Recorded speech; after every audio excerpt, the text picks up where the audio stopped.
I think Ned's asleep. Society always arrives late. Oh, here we go. We're live now.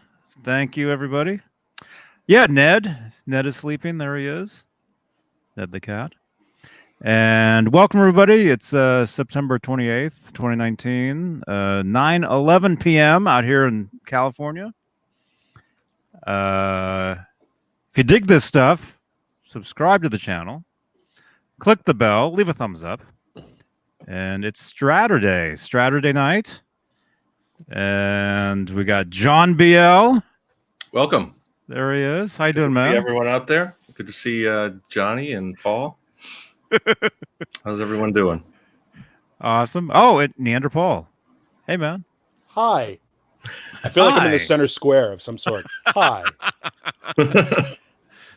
There you go.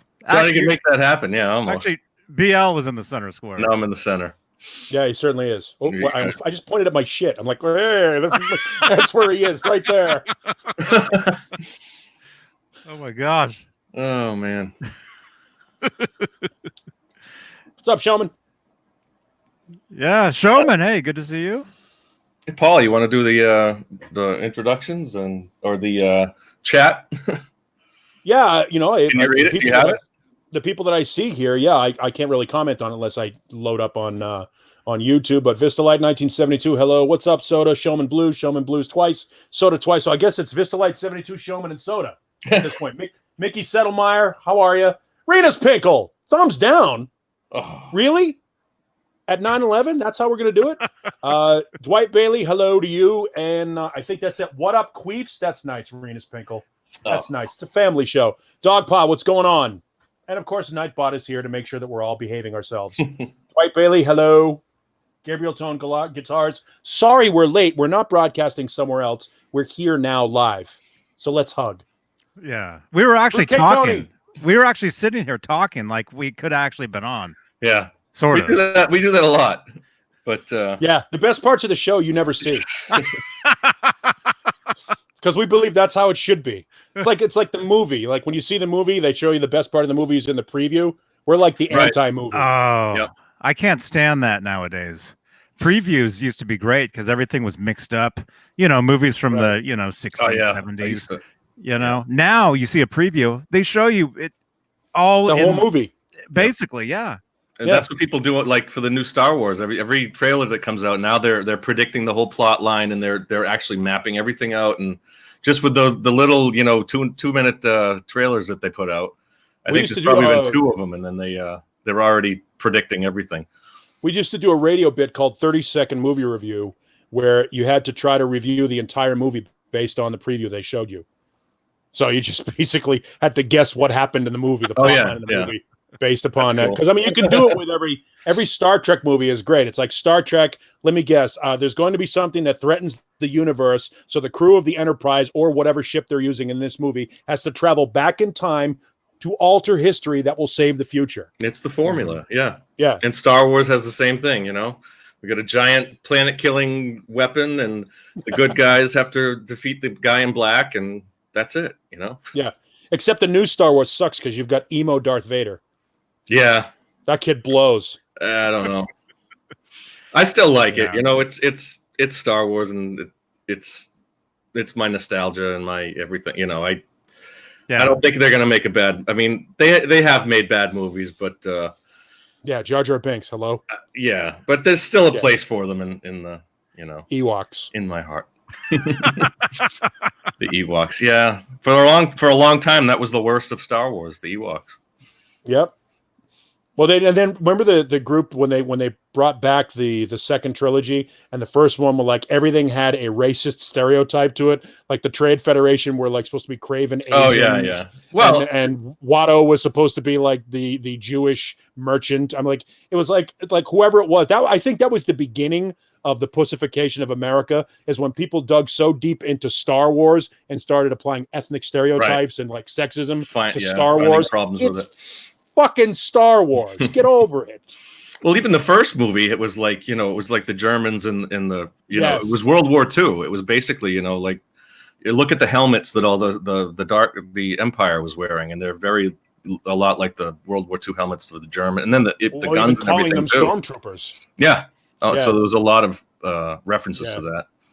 The dog fights, that was George Lucas, I guess, cut when he was originally editing the movie. He put together, a rough cut with just World War II dogfight footage. Mm-hmm. Right.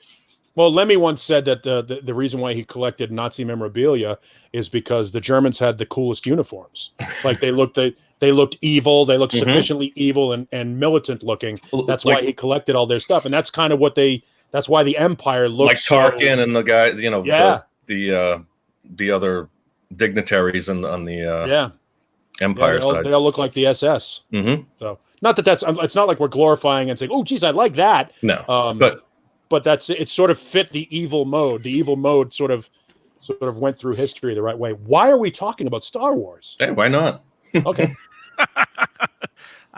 I love Star Wars. Well, the original, 3 movies. Phil Mosley brings up a good point. A lot of British accents in the Empire. Have you ever noticed that it doesn't matter what army we're dealing with? Like in the movie Gladiator, why do they have English accents? They're supposed to be Romans. Have you ever noticed that? Like every army, every non-American country they've always got a very proper, it's almost a Shakespearean actor. Because it's a cheaper place to film and cheaper actors. No, but even like it could be a Godzilla movie, and all of a sudden they're talking to the Emperor of Japan. He's like, I've got a problem here with the Godzilla thing. He's coming across here. He's going to mesh up Tokyo, eh? And you're like, why? So. Yeah, that's what happens. Anyway, guitars. Yeah, well, music. Somebody had a question. What was it? Hello, John. You guys. John Bulware says, "Oh no, wait, that's not." Well, John Bulware says, "Let's have a good show. Lock your refrigerators. The party's back. Stay frosty. Excellent." But there was another question, if I can find it. It was Layla's Guitar Daddy asked, "What brand of guitar cable was shown the other day that didn't make a sound when you pulled it out of the guitar?" That's the guitar cable that I think Johnny was talking about. Was I? No, I was talking about patch cables.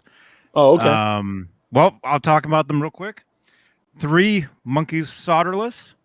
There we go. That's the coaster they sent me. Actually, this is their T-shirt. Cool. Right here. Nice. It's pretty cool. Pretty cool. But yeah, 9 monkeys short of being 12 monkeys. But yeah, here's the cable just to show you guys. I don't think this is the one you guys are talking about. This is another one. There's a solderless patch cables that you can make. And I did a video, and actually on playback, right here, there'll be a card where you guys can watch the video I did the other day. But again, and so you build your own? Is that how it works? I'll have a link down below as well. 3 Monkeys Solderless. Yeah, you build them yourselves.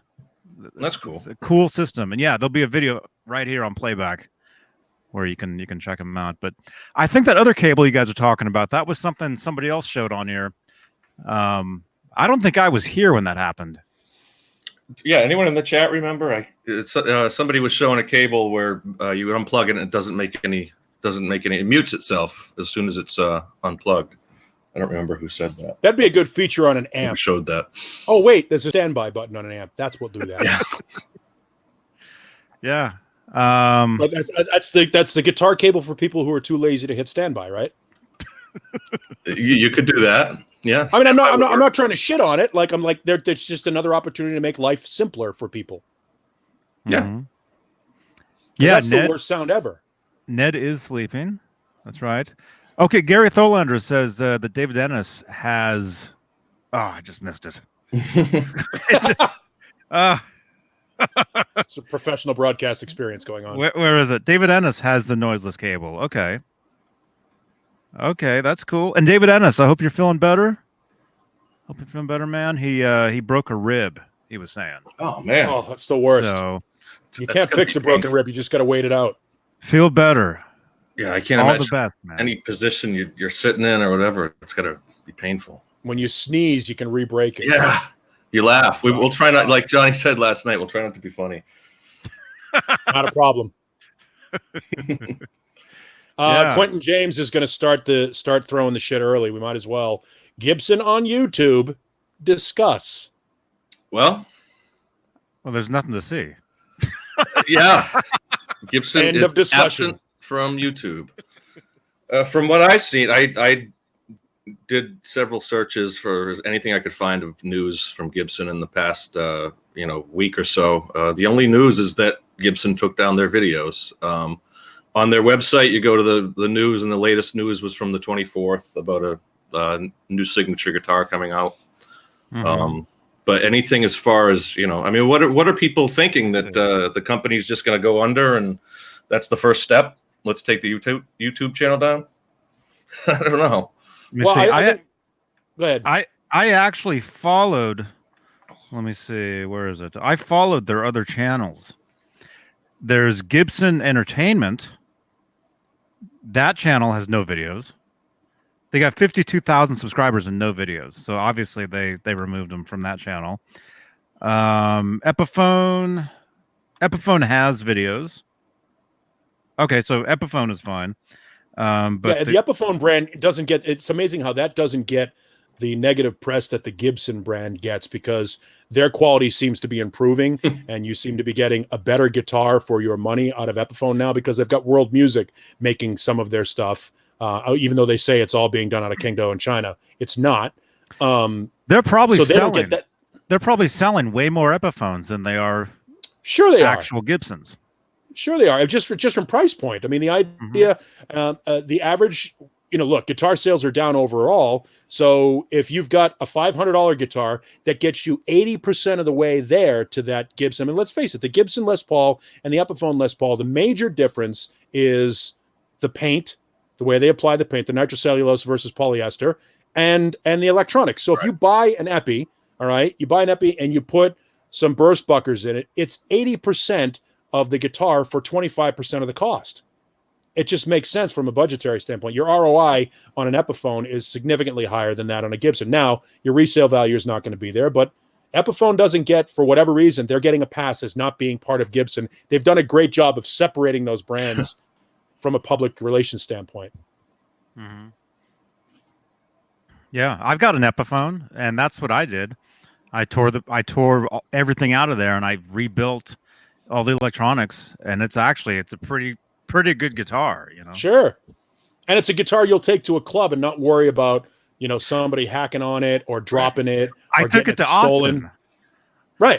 I took it to South by Southwest when we played there, Well, it's like a Mexican Strat or even a Squire. It's a good platform for, experimenting and, creating your own custom, guitar. Yeah. Without, breaking the bank. Mm-hmm. Yeah, but again, from a PR standpoint, it's amazing how, there's already that cork sniffing that goes on between Gibson and Epi anyway. Well, it's not a real Les Paul. Well, it says it on this headstock, so I guess it is. But from a PR standpoint, Epiphone seems to be getting these guitars are better than I expected them to be for what I'm paying, whereas the Gibson ones are, these guitars aren't worth what I'm paying. And it seems somewhere along the line, whoever's running their PR department, somebody over on the Epiphone side is doing a great job and probably should get promoted to the big brand. Yeah, Okay. you're more likely to see an Epiphone in a guitar store than a Gibson. They're more attainable. There's at Guitar Center. All you see are Epiphones. Epiphones, yeah. All the actual Les Pauls are all up way too high. You can't play them. But I want it that way though. I want them up way high, because if you've ever spent an afternoon in a Guitar Center, and you watch the way monkeys are playing with, and then they put and these guitars are getting the shit kicked out of them, and then they expect you to buy the one off the wall for $2,500. I'm not touching that guitar. Go get me one off the rack, and hopefully, if manufacturing and quality control is right, it'll play similar to the one that you're pulling down. The only difference is obviously wood being different. The tops are all going to be different, so you're never going to get the exact same top. Yeah, but and they're going to put the good tops out on the rack probably. Sure, they are. Mm-hmm. But if you guys have you ever been to a Guitar Center, 99% of the guitars in there are trashed, and they're selling them as brand new, and they should all be sold as seconds. As I was gonna say gently used, but I don't think that even, And Showman mentions, talking about the Fender made in Mexico's. The Fender made in Mexico's are made out of the exact same wood. They're cut at the exact same place in Corona, and then they're shipped 190 miles south to be assembled by cheaper labor with cheaper parts. But more often than not, like I have a Jimmy Vaughn Strat that I would put against any American Strat.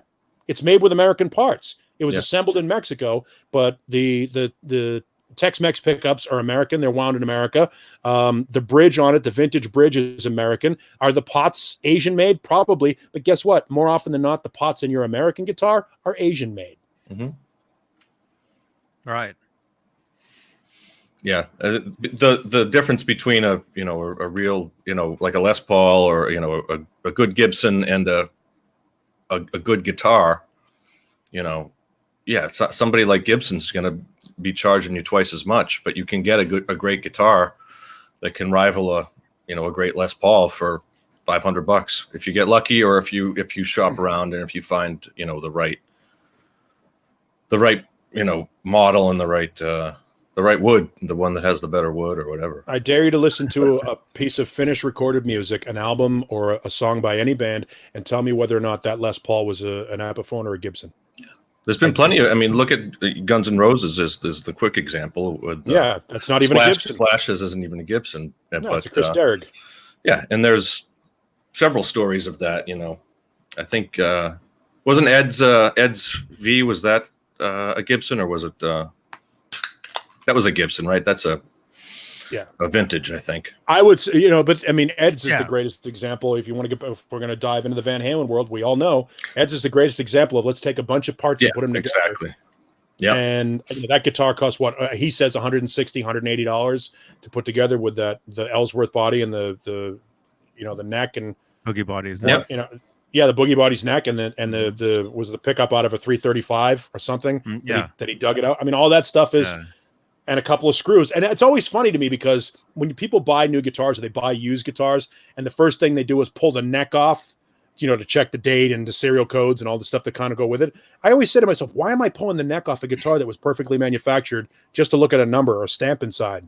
If it plays well, play the guitar. Right. Yeah. Mm-hmm. I mean, it's if you're curious, I guess. But it's the neck's not going to be the same when you put it back on. If then you got to go get it set up again. In a lot of cases, anyway. Yep. Or you split the wood when you're screwing it in because you don't know what you're doing. Oh, no. I mean, I don't know anybody that's done that. Well, I mean, that's like when I built this. It's got if you look at the back, it kind of, it dips in. So the screws that came with the plate, I think I bought the plate with the screws, would have gone through the fretboard, but I trimmed them and I made sure to, and that took, a lot of measuring and a lot of, to do it right. And then I brought it to a professional and he put some shims in there and everything else. Yeah, exactly. Yeah. See, and then I brought it to a professional. That's how every story ends. I did it myself and then I needed to get it set up. Yeah. I mean, I'm not shitting on you. I'm just saying. No, I know. Yeah. I mean, that's the advice I'd give anybody. If you're, building a guitar after you've put it together, you send it to a professional to really tweak it and get it in its best form. Yeah. I don't build guitars. I can't play guitars, so I don't build guitars. You got to walk before you can run. That's pretty much the only guitar I've built, and it that was 10 years ago anyway. I think the most guitar work I've ever done on a guitar, I've done a little bit of soldering here and there. I changed out tuning keys on an Epiphone Les Paul that I still have. Because finally after 20 years, that cheap Asian manufacturing, the plastic on the E King, the tulip just fucking disintegrated. Mm-hmm. So I was like, all right, well, Gibson Deluxe tuners, we'll throw those things on it. And it's bulletproof. It was really easy to do everything, simple parts changer. Mm-hmm. It's like being at Jiffy Lube. It's just a monkey can do it and good for you. But when you start getting into things like, neck shims and refretting guitars and stuff like that. Right. I tried it all when I was first getting into guitars, and probably in the first 5 years I played guitars, I went through at least 3, $99 to $200 specials. My first guitar was a Harmony. I took that apart and, played with the pickups and played with, every little bit of it and learned how to, essentially how a guitar was built, and then a Hondo, and then like I think I had an Epiphone for a little while, and several of them like pawn shop specials, and yeah, I mean for a good five years I probably went through at least 5 guitars, just experimenting with them. A couple of weeks ago, I pulled out my very first guitar that my dad got me when I was a kid, and it was that Allegretto Les Paul copy piece of garbage. I've pulled that apart 3 or 4 times and put it back together because it's a $110 guitar, and I don't worry about it. Right. But the last thing you want to do is be grabbing a $1,000 guitar. People that buy certain Les Pauls and then they swap out the pickups for it. I'm like, you paid a lot of money for that guitar. Now you're going to put another you better know what you're doing in it. Yeah. And if you screw it up, especially that have like whatever the 50s wiring, like people are they're swapping out the pickups in an R9. Okay. The premium on those pickups was something. If you think you can do better than Gibson, I mean, don't get me wrong. These days, a lot of people can do better than Gibson. Yeah. So Gibson. Yeah. Brought it back around. It doesn't seem, the news is sparse at best. So, I mean, the only thing we see is that YouTube is down and people are speculating. That's the best I could find. That is the only thing? That's the best I could find. I mean, and you go to, Google News is pretty good if I tried, Gibson USA, Gibson brands, Gibson guitars, and just every news, and then, to see if there's anything, and then you make sure you have it. So the most recent one will come up first, and the one that came up was and it's just a forum, somebody saying where's their videos. Given their PR, given the Play Authentic disaster and the negativity surrounding Mark Agnesi, who by all accounts is still an employee of Gibson, we haven't heard anything other than that, despite what our friend Phil McKnight has said on his channel. It would probably behoove Gibson to go away, shine everything up, and come back and launch with whatever their new brand is. They're supposed to have a new corporate culture, a new company culture. Maybe they cleanse the palette, and they come back and everything's got a brand new coat of paint on it. Maybe that would probably be a good idea. But going back to our Van Halen example, remember when they went away for 10 years and then came back and replaced their bass player and removed all reference to him off of their site? That sort of blew up in their face. We'll see what happens with Gibson. By all accounts, the 2019 Gibsons are better quality than they've been, but because of the Play Authentic disaster, I don't think anybody's paying attention. I think they're already adverse to doing Gibson. Maybe they have to do what Carvin does and change the name. Yeah. Mm-hmm. Did you guys see the Premier Guitar factory tour that was less than a month ago? And they did it was like a full 45-minute tour of everything, the 2019. I think it was early September, probably. I didn't know. What was it for Gibson? We were talking about it weeks ago, but yeah, for Gibson, they do it. Who's the guy that does the rig rundowns? And or I don't know if it was him, but they did a full factory tour with one of the guys from Premier Guitar, and it was one of the executives and one of like the foreman, and then they met everybody at each station, the paint stations and every different instrument, the acoustics, and then I think like they manufacture part of the stuff across, like they built a new facility that they manufacture. They're moving towards, I guess, but it's right in the same area. It's basically like across the street, it sounds like. So, I mean, their new CEO came from Levi's. The guy that's running the company might just now be is transition, Levi Strauss executive.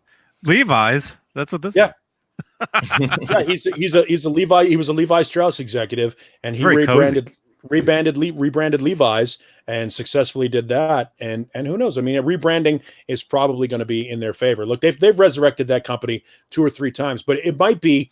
I'll use from the motorcycle world. Indian Motorcycles. Indian Motorcycles was the first American motorcycle company, and they obviously went through their downturn. They went out of business for a while, came back, and were using S&S motors. And they went for a while, but they ran out of money, so they went under a second time. Then they came back, and they were owned by a company called the Gilroy Motorcycle Company in California, and they were garbage. They were terrible, terrible motorcycles. They went under a third time. Chris Craft, the boat company, it's a German investment company, owned Chris Craft and a bunch of other things, bought the brand and then sold it to Polaris. And Polaris, the people that make the snowmobiles and made Victory motorcycles, now owns the Indian brand, and they relaunched Indian for a fourth or fifth time. The quality is better, the bikes are better, so much so that they did away with the Victory line, and now Polaris, all they do is sell Indian motorcycles. So it can be done. The rebranding can be done, but they've got to go away for a while and come back with something that stands the test of time for a couple of years. Yeah. And at a price point that people are going to be able to afford. Right. I mean, they've got to figure out, I would think with a new CEO, things, he's got the ideas going in, and, putting them into practice is going to take a while. So who knows, within a year, I think we'll know where they stand, if the quality's gotten better or what's going on, if they're moving overseas or whatever the other rumors are. Well, we want to it's the PV rumor, right? The PV rumor is they're done and everything is overseas now, right?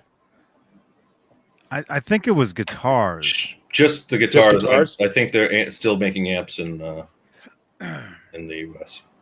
All right. I don't know. I thought the 6505 combos are being made over in China. Could be wrong. I could be wrong. I don't know. I could be wrong on that. I don't want to.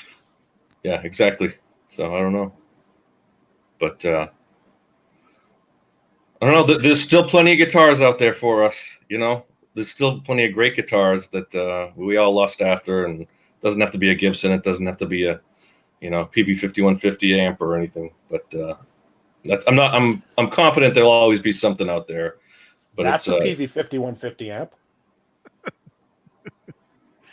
Right. The Marshall. Yeah. Oh, there you go. Oh, yeah, I see it. Underneath it. Yeah, it's underneath Right below here. it. Underneath, you're going to do that. Right down there. Yep. Yeah, that's a great amp, man. It's a loud amp and it's heavy. It's heavy as fuck.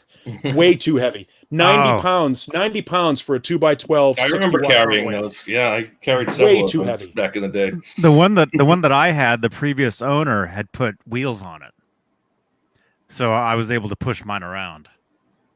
Yeah, I don't have casters on it now. Mm-hmm. By the way, John, the inevitable question, the new member of Metallica. Can you introduce the new member of Metallica? The new member is here's the headline: Adam Lambert replaces James Hetfield in Metallica. Yeah, there you go. Discuss amongst yourself. Yeah, he's the Robinson of a new generation. So is that true though?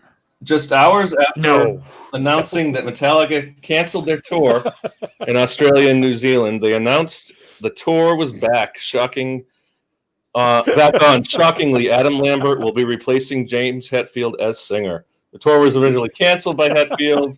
We heard about that.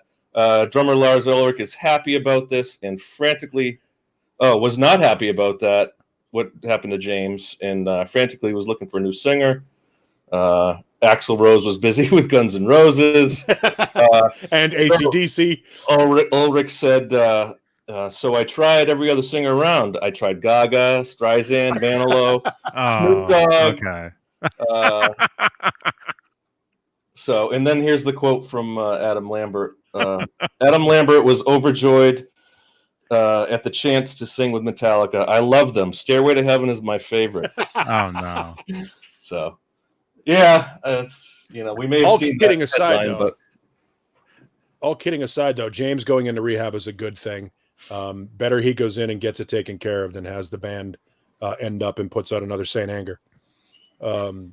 He's, it's got to be tough to be a guy in the public eye who's dealing with those sort of addiction problems and having everybody rely on you to be a cash cow and all those things and be away from your family. Anybody that's ever done any time with a band knows that it's not the big glamorous rock and roll lifestyle that everybody thinks it is. Yeah.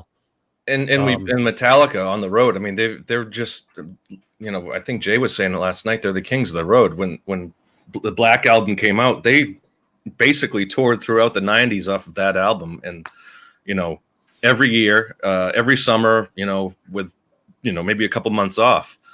And just to live that lifestyle, I couldn't imagine it, And they were all over the world, and they're still doing it. So I mean, yeah, but you gotta. I mean, you wonder what, and I don't quite understand addiction, even though my mom was an alcoholic. I don't get it. I don't understand what causes somebody to behave in that way. But I do think you're kind of wired for it. People are maybe, yeah, that's what it seems like. James obviously didn't have the greatest childhood. His story of his father being very, very demanding, and I think he grew up in I don't want to say a Southern Baptist, but I think it was like a conservative religious very religious household. And that can be tough and leave some lasting scars on people that aren't sort of equipped to deal with it. And he's got a lot of. I mean, he's been busting his ass doing this Metallica thing for 40 years. Yeah. That's a long time. So, and I think they don't owe the fans. More power to them. They don't owe the fans anything. They've done their time on the road. Everybody who's wanted to see Metallica has had a chance for, decades to see them. Well, it's the same thing. I mean, he does, I'm sure. I think it was the Australian tour which is unfortunate because they probably don't get to Australia as often. But and fans out there are probably missing something great. But like you said, Paul, I mean, it's better to see James getting the help that he needs, and maybe they'll come back stronger. I would rather have him get the help than end up dead in a bunk on a bus. Mm-hmm. You know what I mean? And that happens to too many people. I mean, Shannon Hoon and all of those guys that just can't get their shit together. What's one of the most insensitive things that we all say when somebody like that, who has the means to get help, who has the support system around them. I mean, let's face it, Metallica is a huge corporation right now. Absolutely, yeah. There's no reason why, if he's got an issue, that he doesn't have the resources. I mean, it's sad when anybody has to deal with addiction and stuff like that. But we always say, like when Scott Weiland died, or when Cobain died, all that stuff, we go, man, he was rich. He had all the opportunity to get it taken care of. Here's a situation where there's a guy that has the opportunity. He's taken advantage of it. And again, they don't owe us anything. In fact, they released one of their best albums ever just a couple of years ago. So maybe this rehab is a good chance for everybody to just sit back and relax. They're not getting any younger. They don't have to tour. They don't need the money. Yeah. So get healthy. That's the most important thing. The rest of it is, and as we've said, they don't owe us anything. Yeah. It sounds very familiar, doesn't it? Yeah.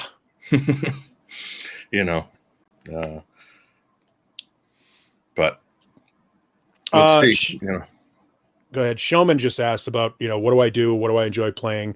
I'm a radio guy. I work in radio in Phoenix, Arizona, do a morning show. I play primarily these days. I'm collecting Ernie balls for some strange reason. All of a sudden I'm picking up a lot of Ernie Ball EVHs just because I love the guitars. And every time I see one come open, I just like, oh, I want it. I'm actually completing the rainbow by accident. And I just sold off a blue one, and I regret it now because I picked up a pink one and an amber one. And I've got a great red one. So, and Les Pauls. I love Les Pauls. So that's what I play. And I sang in a band for years until grunge happened.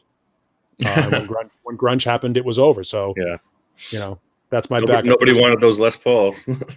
No, and we've talked about this, John, years ago. The year is 1990. No, it was 1988 when everybody was buying Charvels and ESPs and the Gems and all these pointy guitars. That's, the legend of the pointy guitar. You could go into a place called Cambridge Music in Porter Square in Cambridge, Massachusetts, and buy a Norlin or buy, a good brand new off the rack 1980s Les Paul for $400 or $500. Right. And nobody wanted them. Yeah. Nobody wanted them. Well, it's like you were saying, Gibson going through their cycles. There's certain periods where it was, that those instruments are sought after way more than anything else. In the 80s, in the 70s and 80s was a low point. Yeah. Wednesday wants me to do a guitar room show. I don't have I'll do one of these weeks. We'll do this. I'll have my iPad and I'll walk around and go and show you that stuff, but not today. But you're right. Right. No, I'm just saying there's mine. A few of mine, I don't have, I think I have like 5-6 strings, a bass, and a mandolin and an acoustic. So that's my collection. You can play mandolin?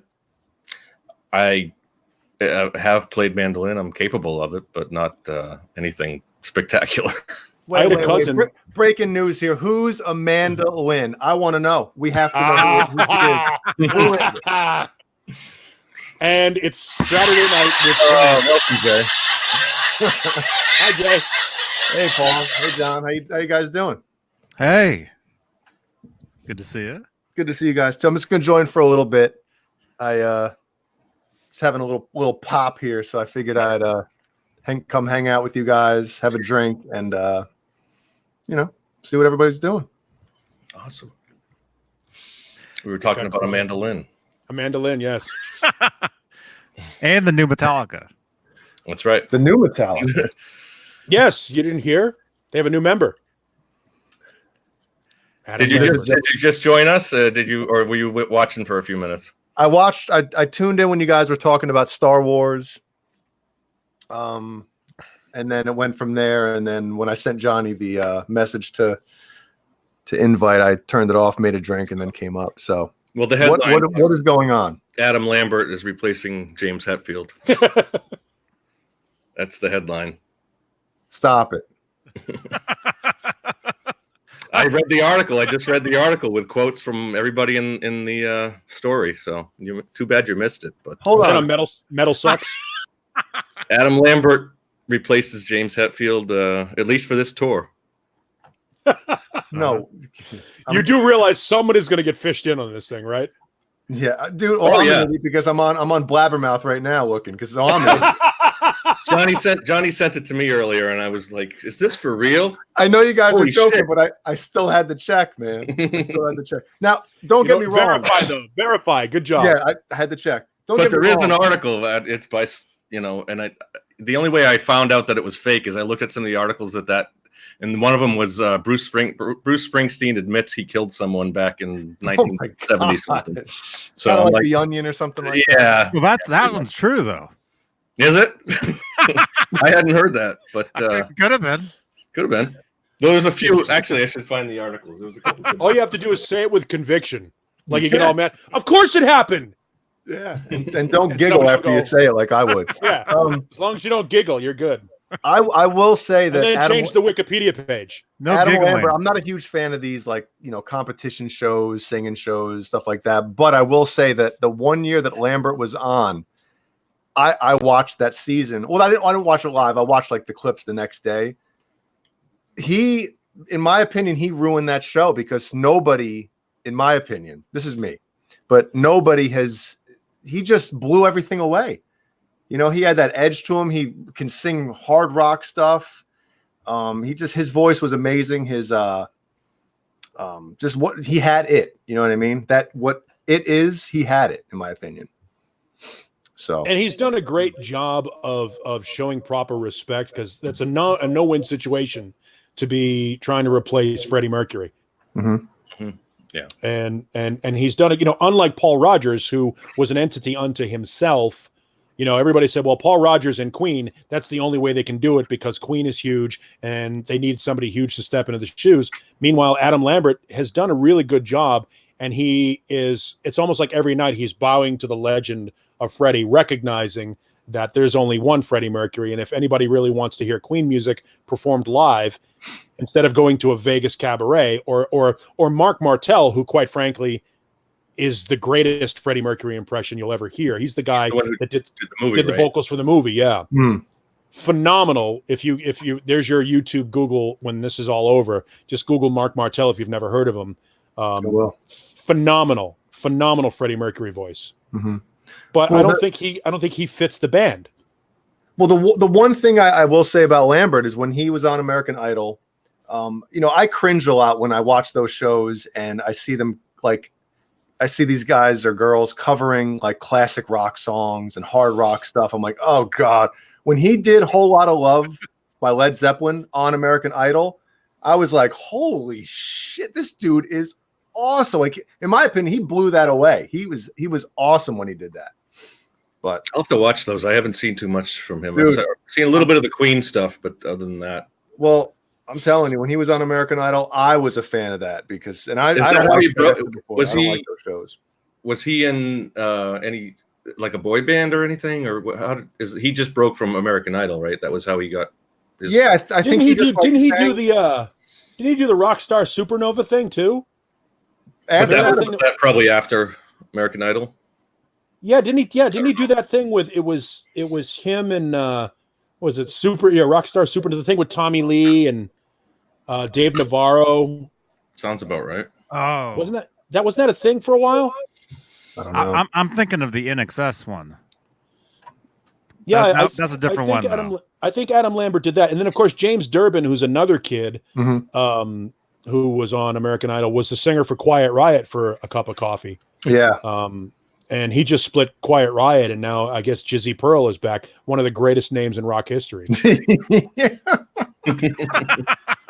Jizzy Pearl. Not, it's not as stupid as Amir to Rock.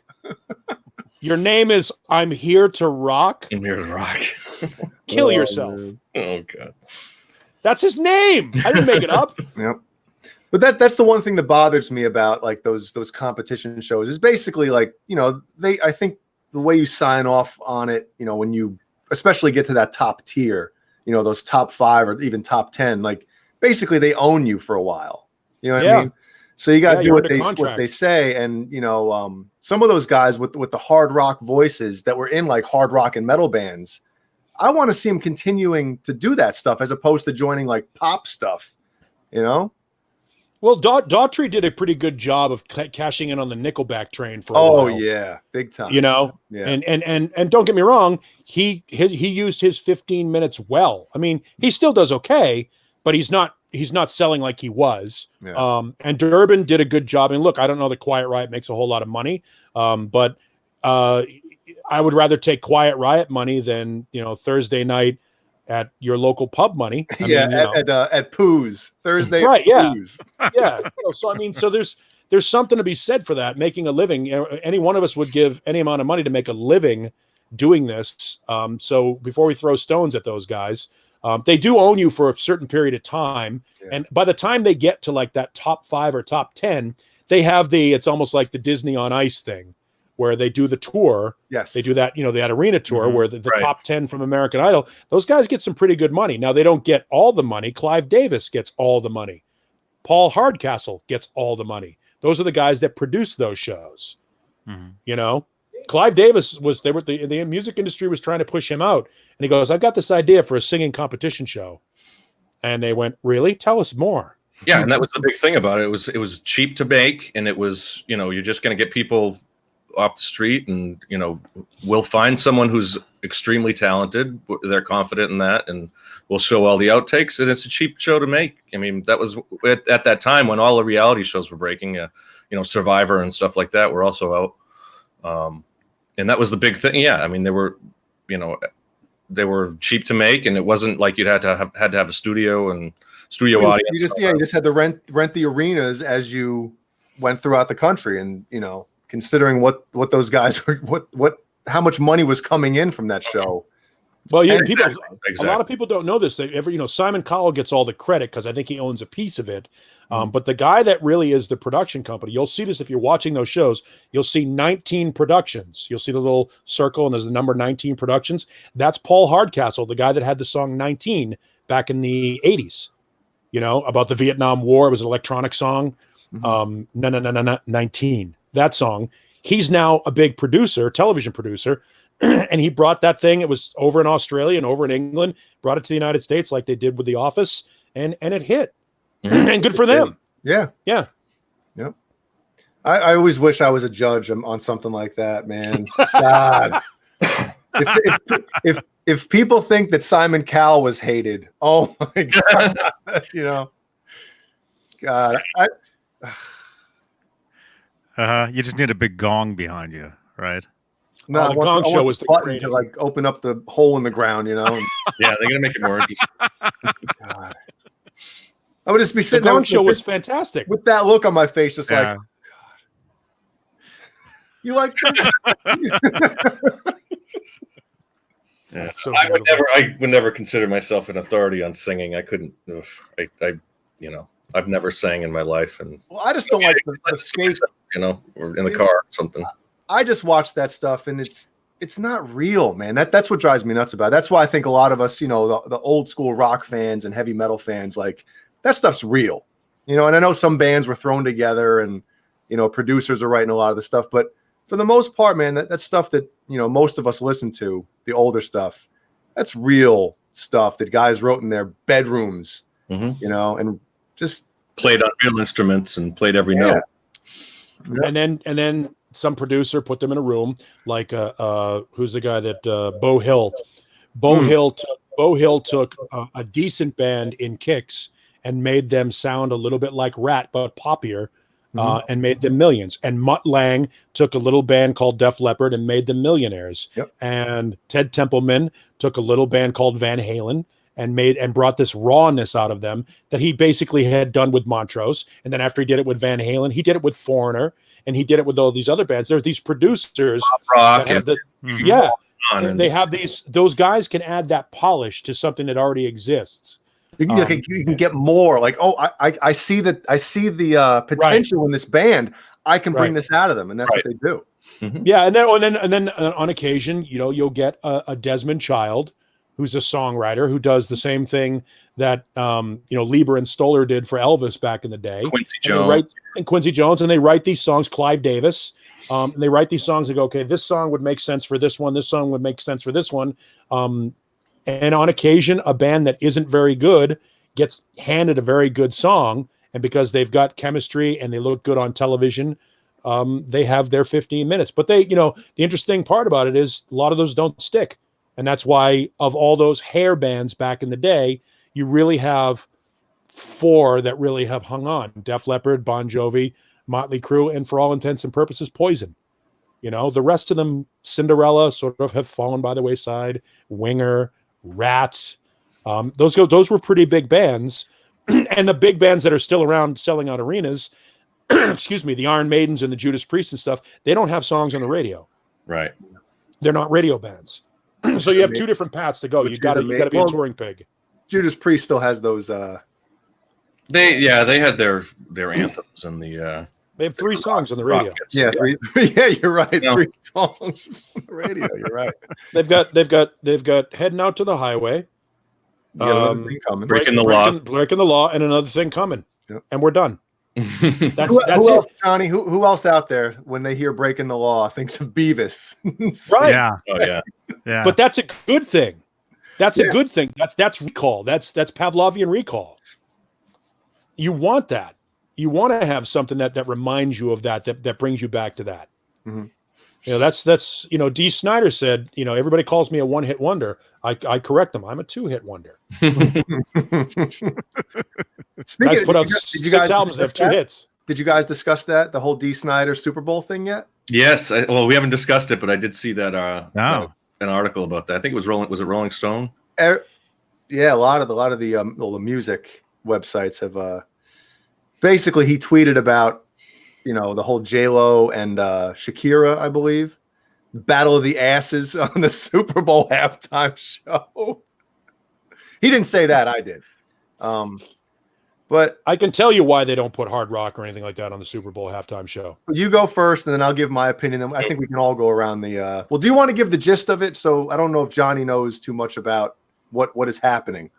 All right, so J-Lo and Shakira are both playing the Super Bowl halftime show, and Dee Snider tweeted out his discontent because, and he's right in this facet, every time you're watching the NFL and you're in a stadium in between plays or when they're at a commercial, what do you hear? Back in Black, you know, For Whom the Bell Tolls. For Whom the Bell Tolls, Enter Sandman. Welcome to the Jungle. Yeah, Welcome to the Jungle. All of these like hard rock and classic rock songs, and yet when it comes Super Bowl time, it's always a pop star, with the exception of The Who and Aerosmith and Springsteen on occasion. That has been done. And he said, well, I don't understand why a league that spends so much time knowing that classic rock and hard rock are such an integral part of the presentation of their sport doesn't acknowledge it during the biggest showcase of their sport. And this is where I will chime in and say it's because anybody that listens to that kind of music is already watching football. Yeah. They don't need them. Yep. Exactly. They don't need those people. Mm-hmm. What the and the people that are just going to tune in for the halftime show. Yeah, the Super Bowl halftime show is because Super Bowl Sunday is Thanksgiving, and everybody sits down and watches the game. And when the halftime happens, that's when the women come in. That's when the kids come in. The people that don't give a shit about football, the people that really care about football, chances are already listening to Led Zeppelin and Van Halen and Aerosmith. The NFL doesn't need those people. The networks don't need those people. They've got them for the game. And maybe I didn't mean to take Jay's thunder, but no, dude, no. I imagine that's the same thing. Yes. Yeah, they've got us. Yeah, I was discussing it with my wife a little while ago. I said basically the same thing, and I said, Makes sense. Yeah, J-Lo and Shakira are bringing in people that aren't football fans to watch some of the, so hopefully that a different generation and stuff. But you're right, man. And part of the article they mentioned, what was it, 2004 when what do they call it? Nipplegate or whatever, when Janet Jackson. So they said, after that, for a good 5 years, they went straight rock. They went with Aerosmith, Paul McCartney, Rolling Stone. The Who and all those guys. But now we're back to all the pop stuff, because that's Rock Nation. What's his name? What's the rapper's name? Well, I don't even know if he's a rapper anymore, but like he owns part of the Brooklyn Nets. I don't know any of them. Oh no. What the hell's his name? Oh, Jay-Z. Jay-Z. Like I think he's intertwined with the NFL now as far as some of this stuff, and So the other part of that is that pop music, all of that stuff, all that Super Bowl halftime show is pre-recorded all the time. It's pre-recorded 48 hours before the actual Super Bowl is played. The bands are up there miming it. Now, sometimes they'll have live instruments, but the reality of it is it's rigidly timed. Halftime at the Super Bowl is, I think, 22 minutes. The normal halftime is 15 minutes, but at the Super Bowl they add another 7-8 minutes to it to accommodate for the halftime show. So that is rigidly timed. Everything from the minute, if you've ever been to a Super Bowl, from the minute the gun is fired for the end of the first half, everything is done sequentially. One commercial break. It's in unbelievable. One commercial break, it's all there. It's quick. I've seen the time lapse of everything happening. It's like, holy shit. Yeah, it's all going to be done and in and out in time. Rock bands have a tendency to play songs longer live or to That's another good point. Yeah. Ad lib a little bit live and live television. And it's harder to mix that into the Who sound like shit. Well, the Who. So I mean, think of a rock band like the Who. You got to mic everything. You got a drum kit. You got get a couple guitarists and everything. So a vocalist makes a lot more sense. Yeah, and all that stuff is mimed. And I had read that I think I don't know if the Who did any miming, but they always have a backup going so that you can cut right to the backup if there's a technical problem or whatever, because they do that two days before. They recorded everything beforehand, so they have a backup if they have to go to it. Yeah, they go to B-roll. What they'll do is they'll sync. They sync. That's why when they say, and now, ladies and gentlemen, the Who, just like anything else, they fire the backing track, and if things get out of sync, the camera goes to Pete Townsend playing his thing, and most people will accept that there's a little delay between the audio and video because there's a delay. They're in a they're in a stadium and stuff like that, and don't notice that everything is being put back into sync so that they can get everything done in time. That's just live television for you. It is amazing if you every year the Super Bowl they do like a technical, the news will do a technical part of what's the latest, HD TV or surround sound, whatever's come out that year, or 3D TV or 4K or whatever it is. So it's always cool to see, because the Super Bowl is the premier, sporting event of the year every year. So, well, they always say how many cameras there, 50 plus cameras and all that crap, There's three or four off the top of my head that I remember being better than the Super Bowl halftime show. And that's, remember when Beavis and Butthead had their own halftime show? There was the Bud Bowl, which was better. Bowls, yep. The Puppy Bowl, was that what it was called? Yeah. Puppy Bowl's awesome. That's what I've always watched Puppy. There was a fish bowl one year, wasn't there? Oh, was there? Yeah, I think one year there was a fish bowl, and it was literally just that, a fish bowl. There's a kitten bowl too, I think. And then who did the lingerie bowl at halftime? It was one of the beer companies. Yeah. Did the lingerie bowl. I'm sure a bunch of people complain, I don't want to see it. Well, then don't watch it. Of course they do. Right, exactly. I tend to watch the Super Bowl halftime show now just to look at it and complain. Sometimes I like complaining. Just like go to somebody else. I have a dog alert. I'll be right back. Okay. Did you hear them just lose their shit? Oh yeah. Yeah. I'll be right back. That's right. In Living Color, they had something one year. Man. But also, I think some of it has to do with, a lot of the rock bands and metal bands that Dee Snider was mentioning, and that we mentioned as well.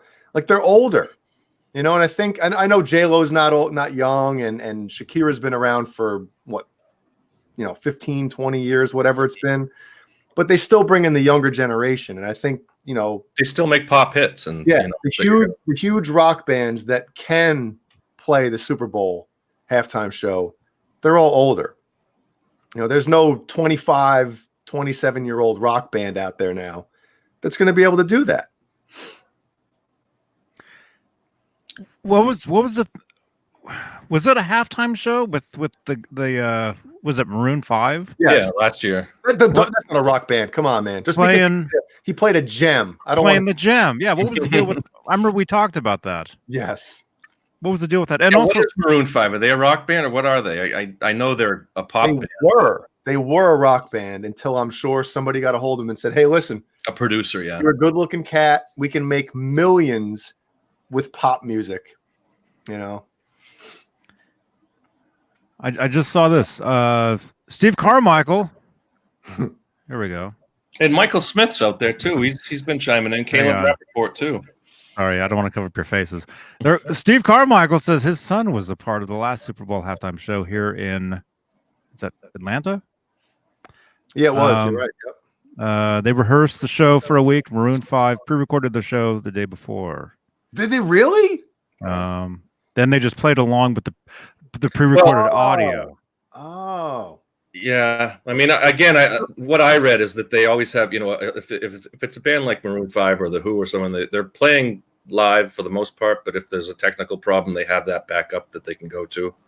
So it's always there. That would be why it sounded like they were actually performing it at the time, because they actually recorded them live the day before. Right.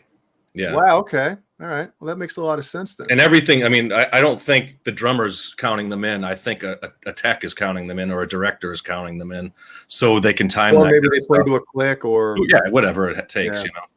Yeah.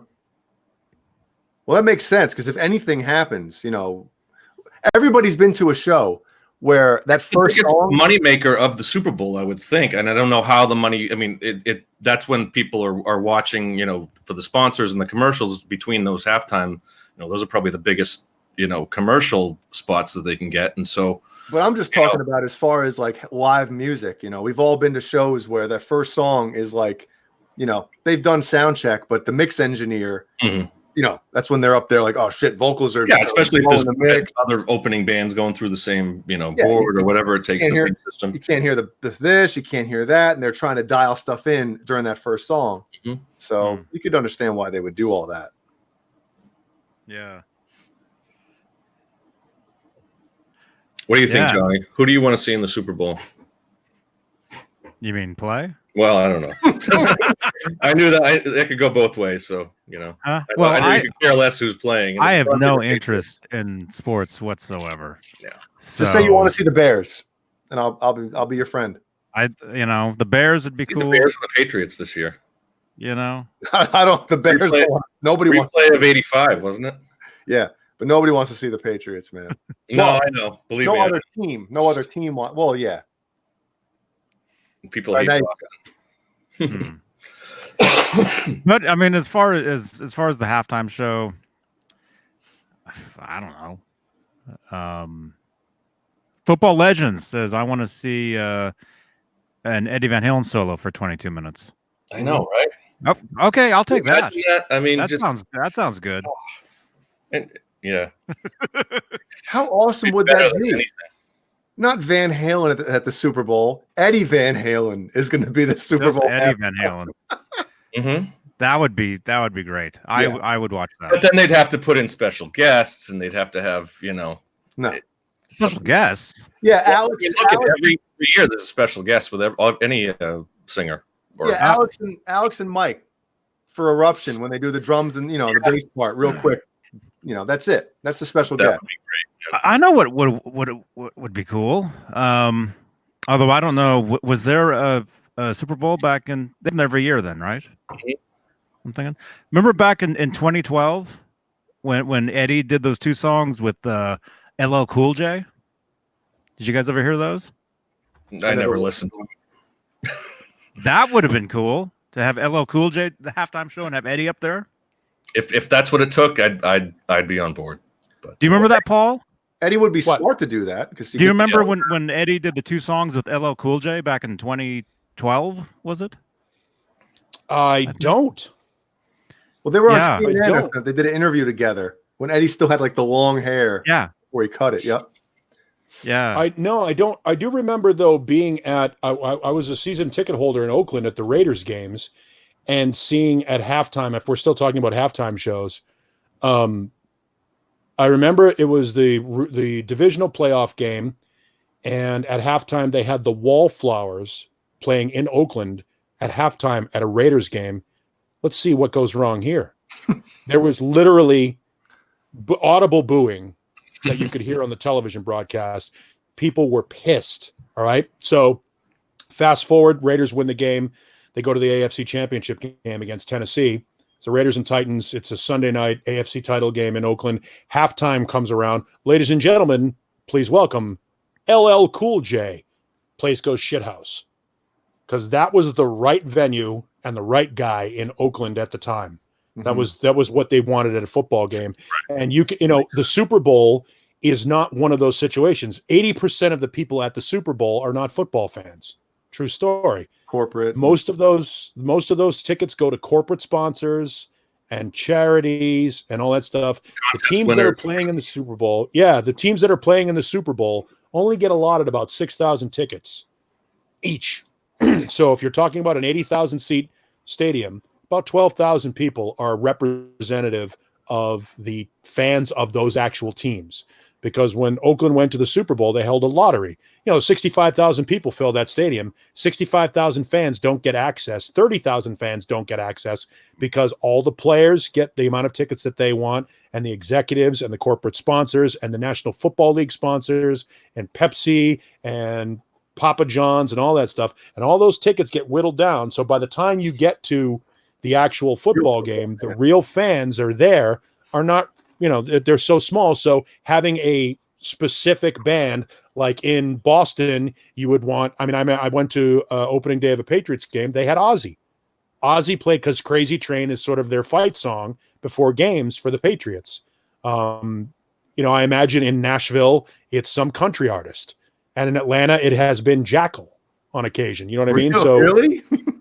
Yeah. So they'll do some of these, localized and city specific bands. But by the time you get to the Super Bowl, you have to have mass appeal artists that appeal to fans outside of the football world, because it really isn't about football. The only thing that goes on at the Super Bowl that's about football is the football game. Everything else is about corporate sponsorship and entertainment. All right. Making money. Yeah. Well, yeah. And I didn't know. Now, is there audio? Did they do songs together? EVH and LL? Yeah. It was LL's album, and Eddie did. He played guitar in two of the songs. What kind of? So was it like hip hop and just like a solo behind it, or? Yeah, one of them's a ballad, and he does like the guitar solo on it, and then the other one is it's a hip hop song, and he does guitar throughout the entire thing. I'll have to listen to it. Yeah. I'm actually trying to look it up right now. So Ed Paul, are you a big football fan? Yeah. Raiders? Yeah. Okay, so if you had the choice, let's just say this year. Oh wow, okay. Oh, there you go. Looks like you're about to rip a big fart. I was going to show you my taint. Oh gosh. So, if you had your choice, let's just say the Raiders went to the Super Bowl this year, right? If you had your choice to go to, if the Raiders hosted the AFC Championship game You go to that, or you go to the Super Bowl. Which one would you prefer?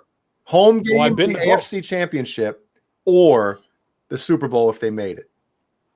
I've been to both. Okay. And I will tell you, when the Raiders won the AFC Championship in 2002, I have a football. I got a Super Bowl football here somewhere that I got down in San Diego. Marcus Tuiasosopo threw it to us while we were hanging out. Winning the AFC Championship game, because of the way the Super Bowl is played, unless it's played in your stadium, is the biggest game that you. It's the biggest game that you can go to. So when the Raiders beat the Titans for the AFC title in 2002, literally it was amazing. Like there was all these guys in the black hole with like skull makeup on and all that stuff, crying like little girls. It really is. It's an emotional thing to win a championship on your home field. Yeah.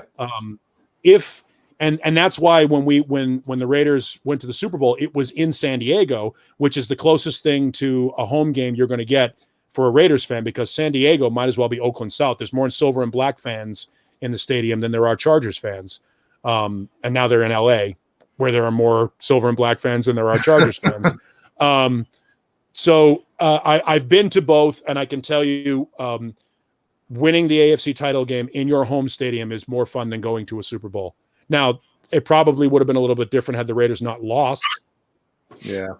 But no, there's something to be said for being on your home field. That's like winning the Stanley Cup on home ice or winning the World Series in your stadium. There's that option, though. There's that option where you're home and away type of thing. But football, because I feel the same way, because I'm a Bears fan from Illinois, and me and my dad always talk about it. Like, man, if the Bears if they made the Super Bowl and they had a chance to, if they hosted the NFC Championship game, and they, which will we rather go to? And I'm picking Soldier Field over, right.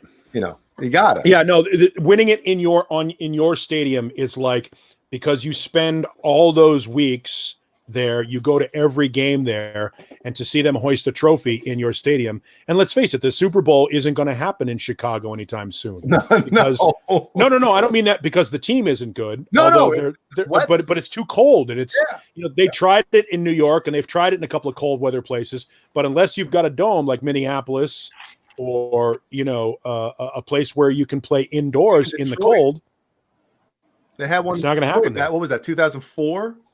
Does Pontiac? Right? Yeah. Nobody wants to go to Detroit. No. Super Bowl there. No, they do not. God.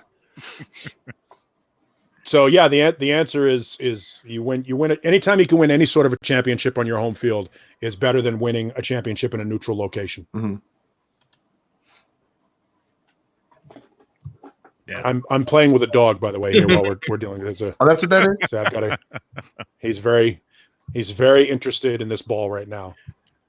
Which I'll leave that alone. He's very interested in this one. He saw my taint and got all excited. Oh God. So I could hang him from this ball right now. He's not letting this ball go.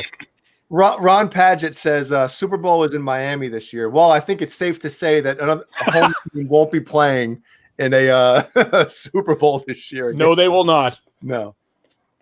And Johnny, Miami's not doing well. Yeah, the Dolphins are probably the worst team in the NFL. So. Caleb, just so you know, this started out as guitar talk. We started out talking about trying to get rock bands at the halftime at the Super Bowl, and then it just degenerated because Jay doesn't want to talk about music.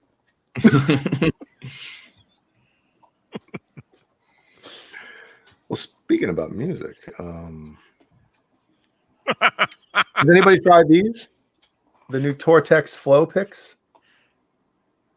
Now, what's great about them? Well, the Tortex, in my opinion, is very percussive and has a lot of attack. That let's, for instance, a lot of people, shredders especially, love the jazz threes and stuff. Right. But in my opinion, it's just doesn't give that bright snap. So do you like that crisp? Do you like that crisp shredder? That where you can hear essentially the plastic of the pick really plucking on that string. You like that clean, like when you hear Nuno just chugging away at it. Nuno, I love his tone and whatever, but I still prefer just the regular Tortex, the normal shape of a regular pick. Sure. Because I like to dig in, especially like for rhythm playing. I love digging in, and these they slide off the, it's I guess better for shredding and playing fast like leads and stuff, but I don't know. They're great. Don't get me wrong, but I still you bring up something interesting, that whole digging in thing. Mhm. I got a couple of I got Les Paul Customs, and I have a 61 reissue, which is basically the SG Les Paul Custom. And when you've got the triple pickups, you can't dig in because it's in the way. That middle pickup gets in the way. I almost don't like the triple pickup guitars because of that. And I have a couple of them, and I'm like, I feel like I want to offload them, but I can't because I'm OCD. I can't let them go. Well, but that whole digging in thing, you can't do it with a 3 pickup guitar. I'm the same way with Johnny, you've seen my I don't have it right now. It's getting the frets what are they called? Dressed, leveled out type of thing. Mm-hmm. But the middle pickup on a Universe, I like to have it either number one taken out and a different pick guard put over, or just make it flat because it gets in the way. That's where the pick goes, Yeah, I have a gem that does the same thing. Yeah. I try to get in between. You try to get in between that single coil and then and the bridge Hummer. Which gem do you have? VBK. Ooh. Oh yeah. And I can't play it either. You want to get rid of it? Isn't that obnoxious? Yeah, you're the second person that's tried to get it. Nesdal tried to get it too. Well, he has one now. No, he tried to get mine before he got his. Okay. I knew I love, if the only thing that I would get rid of my VBK for is if I could get an LNG, but I'm not paying $6,000 for an LNG. And I don't deserve it. I can't play them well. Which pisses you off. I love it. It's my favorite shredder guitar. I think when you're talking about shredder guitars, Vibe perfected it in 1987, 88. And everything else has been a distant second to the Gem. The Gem is the perfect shredder guitar. One, same as the Universe, like the early Universe next. I have a 91, and it's just Jesus, so thin and just feels great, man.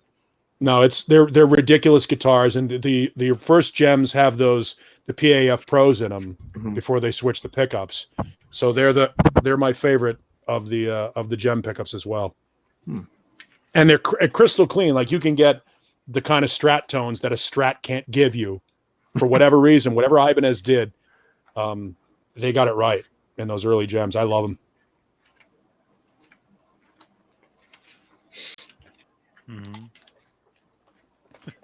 Found some old magazines. I was just looking. There was a Hustler? Trying to peel the pages. Page 7 and 8 are stuck together. I can't. It's got 6 to 9. 6 to 9. Van Halen article I'm trying to find, but I think I probably ripped it out. Oh, I had that one. This was 90. Funny. I remember that one. I found 91. I found a whole folder full of like old Van Halens Oh, that I have here. let's see. Anybody remember this?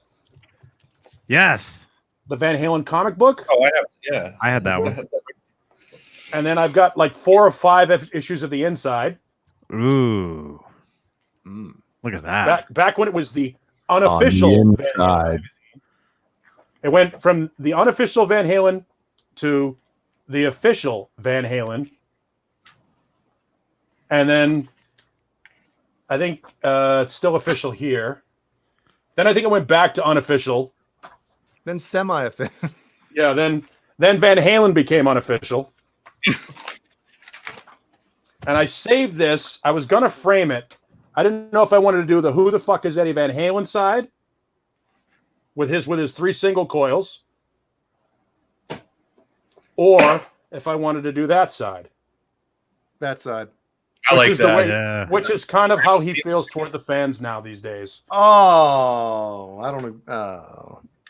Just make a record. When I see that his picture from that era, to me, it just That hat. it brings back like the bad memories and kind of like the end of Van Halen, in my opinion. Mhm. I want that shirt. Don't get me wrong. That's a great shirt. You think people would frown upon a 3-year-old wearing that shirt? I'll get one for my daughter. It can't be any worse. It can't be any worse than I forget who it was. Who was the band? I think it was Cradle of Filth that had Jesus as a. Oh yeah. Yeah, that was way uncalled for.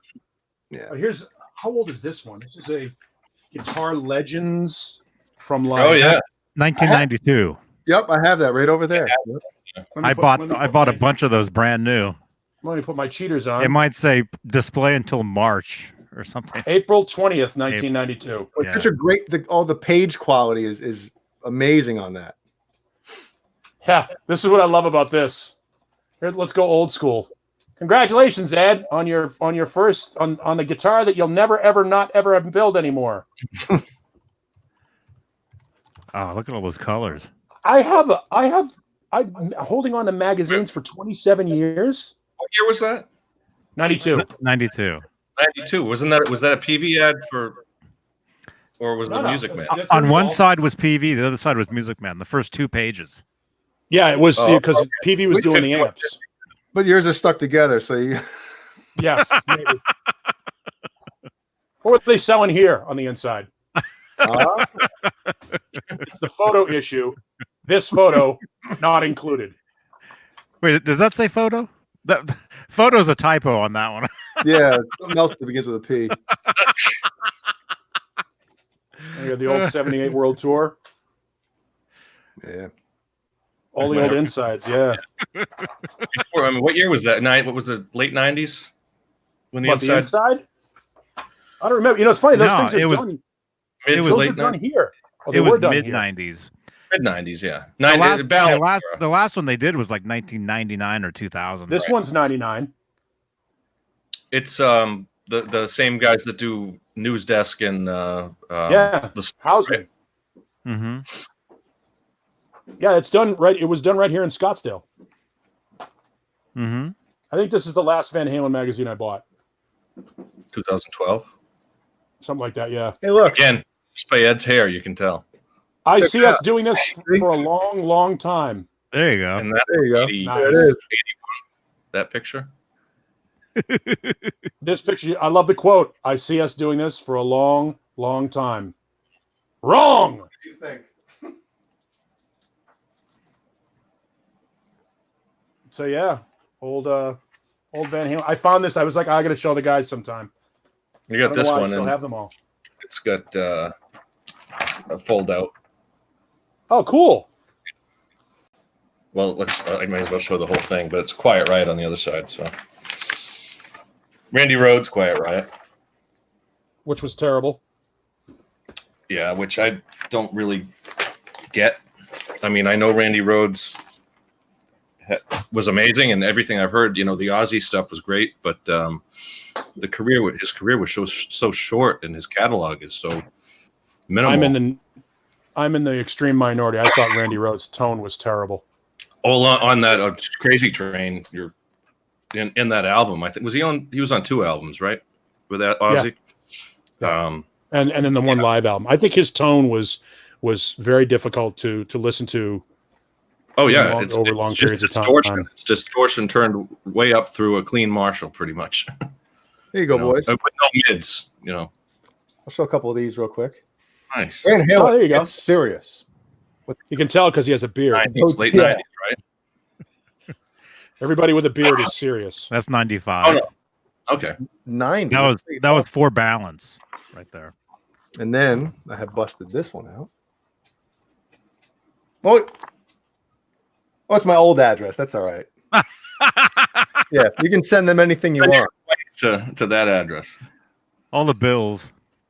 What the frick? It won't even focus on anything. I got Johnny's camera right now. Screw it. We don't need to say He doesn't want to show it. Whatever. And What then was that? That was like 97 or something, right? after Or Sam. 99? 99? 99. I think I remember. It's covered. It's covered by Oh, by my old address. I remember seeing that. But that's right. That's right before things went bad again. Yeah. August. on the binding of it. And then, oh yeah, does it have an binding? August Yeah, 2004. 2004. Oh And man. then issue. Oh, but the picture was from a long time ago. There you go. This is from our good buddy Steve Anderson. Send me issue number 1 of this premiere issue. Wow. Good stuff. And they get, and all they can get for issue number 1 is Michael Anthony. Look at the graphics back then too. This was before Photoshop.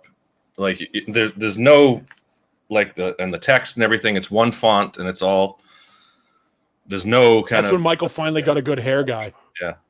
Yeah, shortly after he had his Plugs. plugs. Yeah, he had a good hair guy at that point. Yeah. Sammy cut his hair again, kind of like 5150, and I don't know. But it's cool, man. Good stuff in here. And there's Did I show you guys the? Go ahead. Cabo. Cabo. Sammy's boner shorts. Jeez. Borrowed those from Larry Bird. Yeah, that's right, man. Did I show you guys what Dane gave me? This is kind of cool. If you look over my shoulder, see that picture, of Eddie, right there. That's yeah. You posted that on I think it was a Facebook. It's an amp cover. Yeah, that's a grill cloth. Grill cover, yeah. Is it? It's on it's a lithograph stretched across a grill insert. 4x12. 4x12. Yeah, for a 4x12. That's awesome. Yeah, it's something that was sitting in his shop, and he's like, "Do you want this?" I'm like, "Yes." No. So he gave it to me. So I'm like, I'm not gonna pull out the inserts on my 4x12s and put that in there, but I'll hang it up for some art. Yeah. So that was kind of cool. I didn't know you could do That's that. really cool. Yeah. Kind of like what bands are doing with the scrims and stuff, you know. Yeah. You need a dummy cabinet for it. Yeah. Well, all of my cabinets are dummy cabinets because they work, but I can't play. Oh man. We're gonna dying of this cold, man. It's been like 3 weeks. Dude, that's not a cold. That's like mine. No, it's not. I don't feel sick. It's just like I don't feel tardy. in my throat. It's just scratchy throat. By the way, Jay, the word is differently abled. Differently abled? Not Well, kind of tardy. like in baseball where they changed the now it's not the disabled list, it's the injured list or something. Physically unable to perform list. That's the pup list in football, but never mind. So are you still going to like school and stuff, John? And you're passing your germs around? They gave them to me. Have they quarantined the school yet? Oh my god. No, it's all the dirty kids in the school, man. They're All the dirty kids. 1,000 kids there, and they're all coming to school like sneezing and sick. It was, we were saying it like 2 weeks or just before I got sick. I mean, like the day before I got sick, everyone was saying, Well, hopefully you deal with a lot of anti-vaxxers and you'll have a smaller population soon. Yeah. Well, I don't know. It's never a completely healthy thing with all those runny noses and everything. So No. Kids are kids are Kids are dirty. Is it what John B.O.? What's the weather like there? Is it getting cooler? It's hot today. It's warm. I'm sweating here. I don't know. You'll notice I'm wearing a jacket. I'm actually wearing this because it's cold outside here. It's been humid today. It rained and it's like 70 out, but it's just humid and the air is thick. But shit, it was like 88 today here. Yeah, it was hot today. I mean, now it's probably 70 out, but it was in the 80s during the day. Yeah, Jeannie was like, let's go on the back porch. And Ellie was taking a nap. Let's go on the back porch. I'm like, it's hot out, man. In the back porch, the sun is blazing in there. So I bring my little, Yamaha amp out. I bring my guitar out. Within 5 minutes, I'm like, my back was soaked. I'm like, I got to go inside. You're crazy. Right. Too hot. Quick answer to Fret Level Midnight. Tie between Louis C.K. and George Carlin. Just to answer that question. You want to know who's the biggest dick I ever interviewed. Sorry. I don't have chat here. Carlin was great. I met him a few times. He was a real nice guy. Oh, dude, I read that. I thought he said, who has the biggest? I was like, wow, Carlin had a big pipe, huh? He was back in heat. But I've heard that about Louis, Beautiful. that he's kind of tough to get along with. Louis C.K. Yes, very much so. Who was the coolest? Shit. I mean, I want to say Steven Tyler just because he didn't have to be. Mhm. Um, That's a good point. You never hear anybody say that. Well, this person, they were really cool and they were such a huge rock star. They didn't have to be that cool. yeah, some of those guys, I mean, they get that they're fortunate in their world. And if you treat them right, they'll treat you right. I mean, some of them are surprisingly like everybody says Lars is an asshole. I've never seen that. I've never dealt with it. Mustaine, same thing. Never dealt with it. I've been pretty lucky that I haven't really encountered a lot of dickheads. Most of the dickheads that I've encountered have been outside of music. They've been comedians or actors. Most of the musicians are usually pretty good because they recognize that they have an opportunity to come on the radio and talk to tens of thousands of people every day, and that's a marketing opportunity. So most of the time, musicians get it. On occasion, you'll run into somebody who's kind of a dick, Scott Stapp.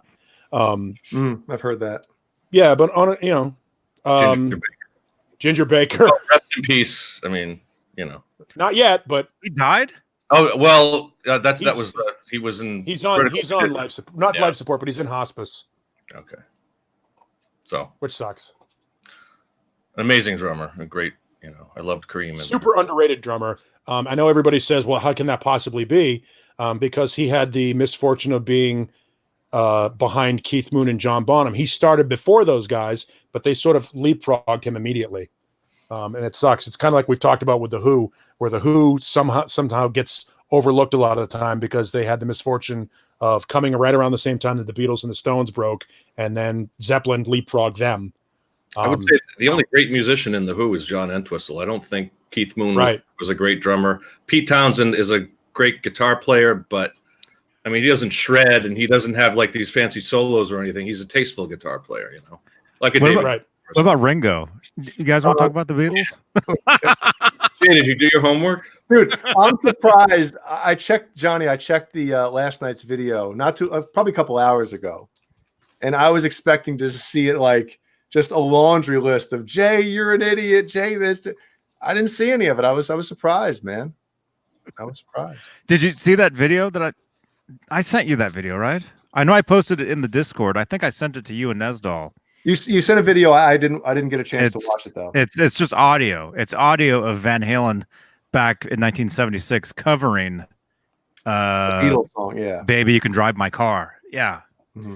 And it's soundboard. So the guitar tone is amazing on that. If you look at the video, you look at the comments, you'll see a comment I left 4 years ago saying, "Wow, this is amazing." 76. It's one of those Pasadena Civic Auditorium shows. It'd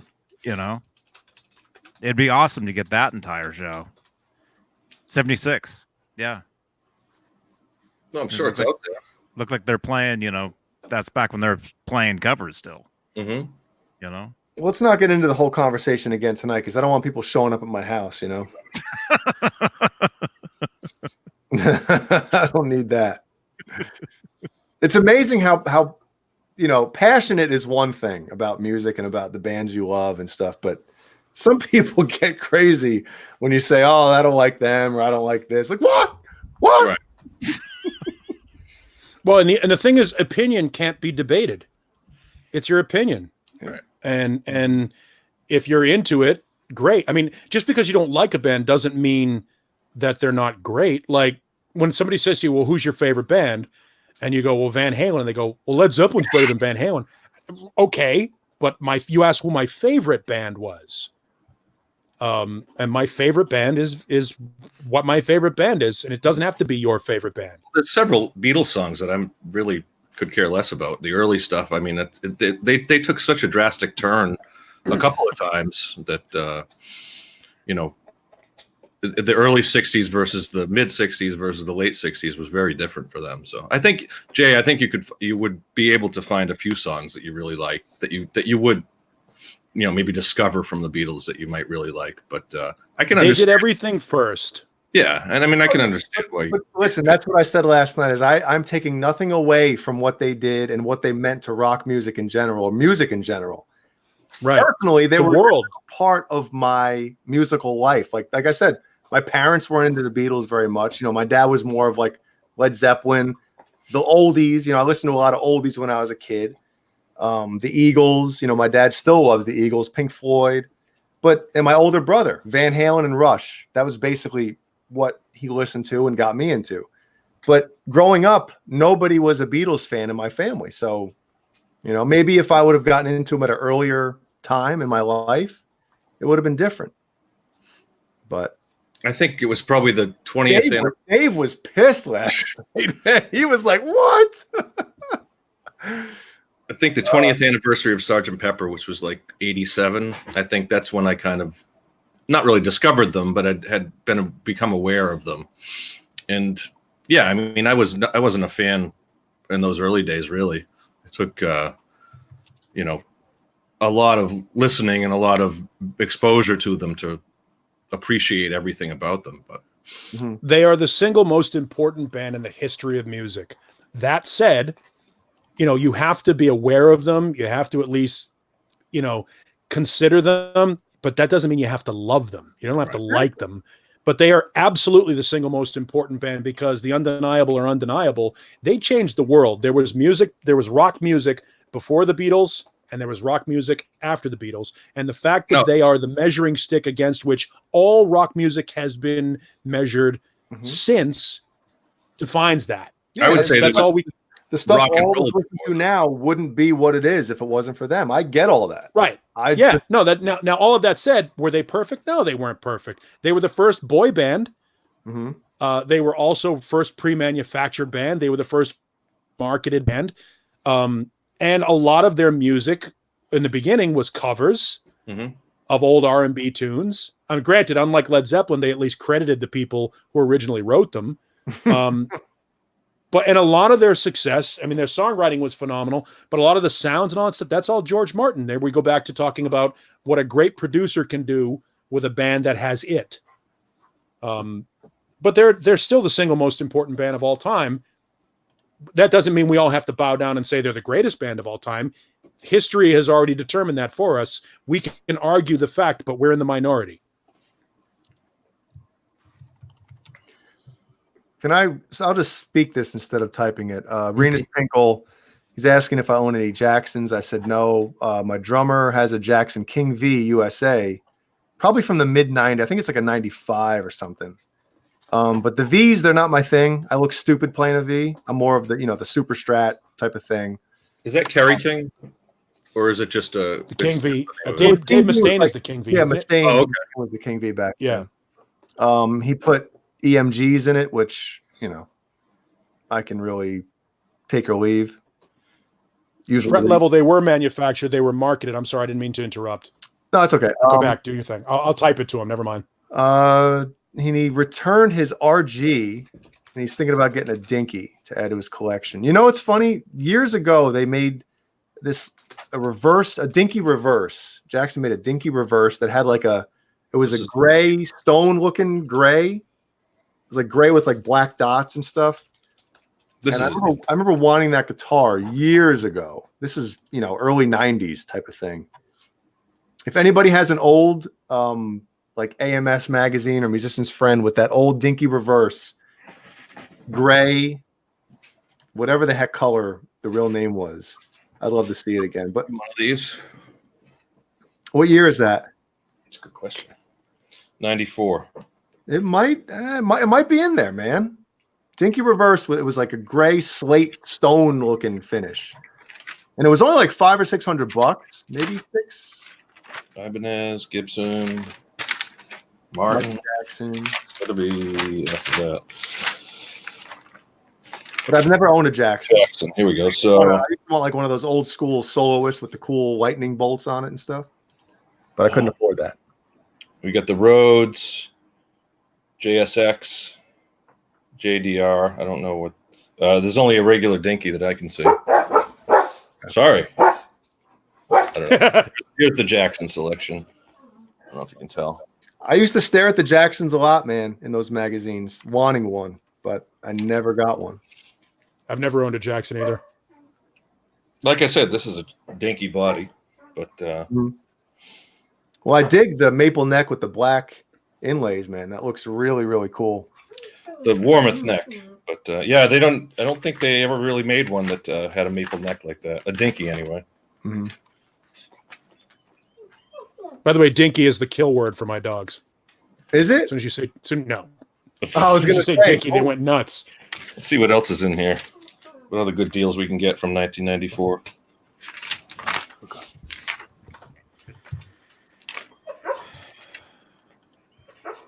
That's Lemmy. She's telling me I think she needs to go poop. Drop a deuce. What? Well, they reduced the wash. Reduce. The Nuno. The price has dropped twice. From $1,000. The funny thing about playing Nuno, because of the way they're shaped, they look tiny. They look like a toy in anybody bigger than Nuno's hands. Yeah. Pedals. Get the all the DODs. Mm-hmm. Is that what they're officially called? I never knew. Is it DOD or DOD? DOD. I would call them DOD. 2 MXR pedals. That's it. What is that? Musician's friend? This is AMF. AMF. Oh, okay. I used to love. I mean, God, I loved these. I would look at these for hours. The Like pages would really stick together on those. You know, this is the stuff that I looked at, like an 8-track, quarter-inch recorder. I love that stuff. Oh, you'd love. I have an Akai reel-to-reel with an 8-track in the side of it. Wow. Like it's like a quarter-inch reel-to-reel, and on the side it's got an 8-track. It might even be a cart recorder. I'm not sure. It's sitting in a box somewhere. Oh, like I've got an 8-track cassette, like an 8-track 70s type of 8-track. Yeah, like a 70 side 8-track goes in the side of my Akai reel-to-reel. Yeah, it must have been for carts and stuff back in the day. I would assume so, yeah. But it's and I've got several boxes of Ampex 456 just turning to dust as we speak. I've got one of these sitting here, which I've got DATs, which I bought and I've never opened it, never used it. Let's all show our old media. Oh yeah. I have no idea what's on this, but it's from my New Halen days. There's your screenshot.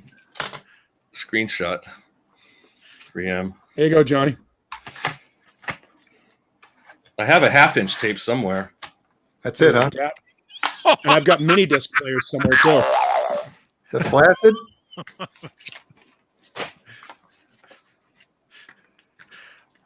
I've got a 1/2 inch somewhere. 1/2 inch. You cold in gotta here. work on it. I'm not even going to comment. Johnny did say it was cold in there today. That's right. They already said that. I went in the pool. Here's Manny's from 96. Manny's House of Guitars. Manny's Mailbox Music. That's where Dave worked, I think, didn't he? In New York? Yeah. Manny's, yeah. Guitars. I looked for him in the picture. They have a whole picture of everybody on their staff, but he wasn't in the picture. Or at least maybe he was the one taking the picture. Taking the picture. Yeah. Hey Dave, can you take a picture? Take a picture of everybody. You don't want me in the picture? Or Dave, you take the garbage out. We got to take a picture here.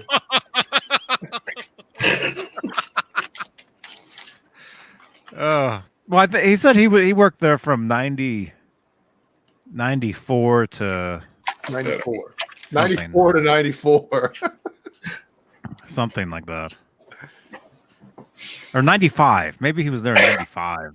Because I was there 95 to 94? I was there in 94. I went into Manny's Music in 94, and I remember was it Manny's? I remember because I worked at a guitar shop in Berkeley, and Alex Skolnick from Testament was teaching guitar lessons in the back room at the time. And so when I told them I was going to New York, I think when I was at Manny's, I said, "Hey, do you have an Alex Skolnick model guitar?" And the guy brings down an Ibanez guitar, and he's like, "Yeah, this is the one Alex plays." And when I got back home, I told Alex the story, and he's like, "That's not my guitar. That's not the one I play." The guy was just making up the story, trying to sell me the guitar. I Lives was in the looking sales through industry. Yeah, could you imagine? I was looking through my magazines. One of the Guitar Worlds had a big Page stuck together. a big interview with Alex Skolnick. I don't know which one. What year? That's a good question. I'll have to look. That would have been so awesome, Johnny, if Nesdal worked there and he was the one that told you. And then years later, you guys actually do the show. Oh, that'd be the best, man. Man, yeah, you never know. You never know. No, I don't think Nesdal would. I don't think he was there at the time either. I think I was there before he was there. I think. Nesdal. Yeah, I think. Yeah, BFN before Nesdal. Yeah. Wouldn't it just be BN? Yeah, I guess it would. BM. BN before Nesdal. Imagine if you bought it and brought it back. Alex, I bought your signature guitar. I don't play that. It's not my guitar. Yeah. And I remember we were laughing too. We were laughing about it. But no, the reason, John B, I'm asking you that is because I remember he was still with Ibanez, and I remember they gave him a guitar. Maybe it was his signature model or something, and he was playing it. And I remember playing it. I played the guitar, and then he used to do columns. Was it in Guitar World? Or the guitar player? Yeah, well, in the back. Yeah. Yep. In the back, he would do columns, and then I remember the next column he did after that, where he was holding that guitar in the picture. I remember thinking it was so cool because I see that guitar every day. I see him playing that all the time in the back room. Put it aside. I don't remember which. It would have been 90. It would have been 94, 95-ish. Am I the only one that gets a little twinge in the back of your neck every time you hear it called Ibanez? No, that's what I call it. It's Ibanez. It's been Ibanez forever, but it's been bastardized, and we all have jumped on board the Ibanez train. Is that there's the sports guy at KTVU in Oakland. Well, here in the Bay Area, the sports guy is Mark Ibanez, and it's spelled just like Ibanez. It's Ibanez, and the old ones, when Ibanez guitars were still in the 70s, they still had the tilde on some of their acoustics. And there's a whole video out somewhere where the company actually has the how do you pronounce it properly. And it's just one of those things that's been bastardized, just like Bombardier snowmobiles is actually Bombardier, but they've changed it because they don't want to call them Bombardiers anymore. And Ibanez is the bastardization of Ibanez. And I still hear it because I had my old guitar teacher when I first started taking lessons was an old jazz player and referred to them as Ibanez. And I can still hear that old man calling him Ibanez the whole time. So, and it's Ibanez now, but I still hear it and I go, I can hear my old guitar teacher, Joe Damari, this old Italian jazz player who, when I picked up a guitar like this, said, "You're holding it wrong," because I'm left-handed. He goes, "You're holding it wrong." And I said, "What do you mean I'm holding it wrong?" He goes, "Son, I'm going to save you a lot of money later on down in life." And he swept it over this way. And he said, "If you're left-handed, your left hand, your dominant hand should be on the neck." And that's why I play guitar right-handed. But Ibanez and I'm holding the guitar wrong because I'm a lefty were the only two things I took away from guitar lessons. And some people call them Ibanez, do they? Yes. Level? Yes, I've heard Ibanez. I've heard Ibanez before. Now, am I the first person to say Ibanez to you guys? Yes. When I first walked into guitar stores, I never knew how to pronounce any of Ibanez or. Well, the Ibanez employees call it Ibanez, and they do now. Yeah. I don't know if It's I've been bastardized. Yes, even if at this stage in the game, You don't know what? I don't know if I wouldn't be able to call it Ibanez. I'm not either. I just remember hearing that Yeah, as a kid. I've Well, been and it was cool.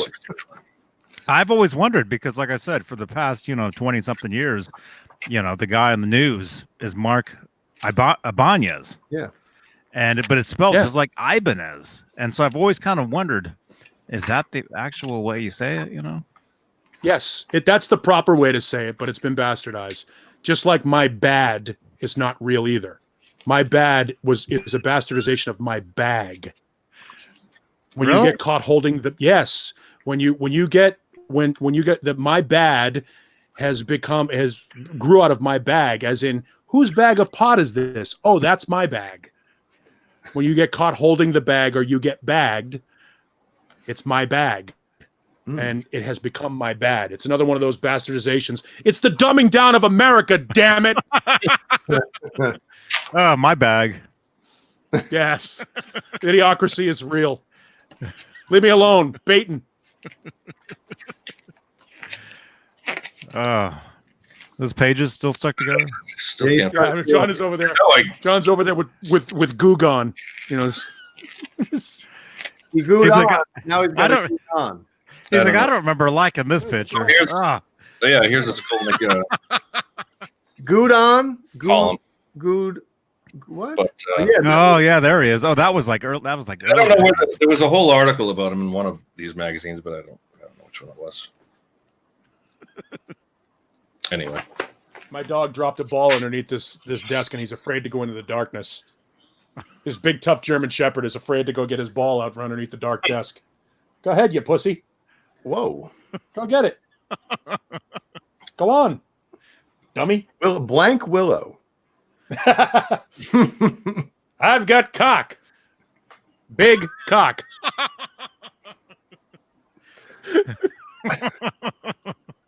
What a great movie that is, man. Yeah, parts of it are fantastic, especially because a lot of those people are real. Like a lot of the people that he references are real people that still work in the industry. Oh man. One of them's dead. The guy that was pig vomit is dead. Kevin Metheny had a heart attack at his desk, Wow. working as a program director. I think he was in Cleveland or Cincinnati, and he was working at the guy that was being played by Paul Giamatti. yeah, Giamatti. Great. He's great. Yeah, the guy's He'll original. always, in my eyes, he'll always be pig vomit. I will tell you my favorite line, and the way Giamatti delivers it is, you know what you are? You're the Antichrist. You are the motherfucking Antichrist. He loses his shit. He hit me, Robin. He's the best at doing that. Losing his Oh, when he's got the teeth and he's spitting and he's So good. It's so good. It's him doing that is almost as good as listening to Dennis Farina say the word fuck in Midnight Run, or in Snatch, WNBC. WNBC. I first close it myself. He's gargling. Remember? Yeah. All of that is I swallowed it, Robin. all of that is funnier to me than it is to you guys, but still funny because it's my industry. And I was actually, when that came out, I was the afternoon guy on the Stern affiliate in Memphis. So I had to host all the viewing parties and shit like that. And with the long hair, everybody's like, hey, you're a fucking Stern wannabe. All right, thank you. All right, everybody with long hair wants to be Howard Stern. But yeah, it was fun when that came out because my general manager looked over at the program director and said, I'm going to be Paul's pig vomit. And the program director looked and goes, good luck with that. That program director is now running a cluster of stations in Dallas, Texas. And the general manager is out of radio. So it was pretty funny. It was just one of those cool moments. Sorry, I didn't mean to get too deep into my own personal world. Oh no, that's cool, man. That's very cool. Radio is Broadway for the retarded. Oh my goodness. Oh,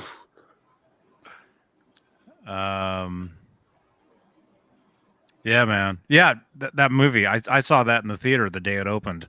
Like probably the first showing. I went in the morning just so I could be there and see it right away, you know. it was pretty good.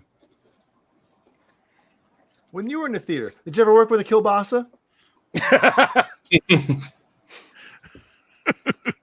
There's so many good one-liners in that movie. Not even one-liners, just I'll watch it again because it's been a while since I've seen it. you have carte blanche. Wasn't he going to do a part 2? acting At one Acting point, is surprisingly good for the amount of people that were real Mhm. in that movie. Yeah, no, it was well done. It was well written, well directed. I mean, the people that were involved in it did a great job. And most radio movies suck. See Airheads or FM.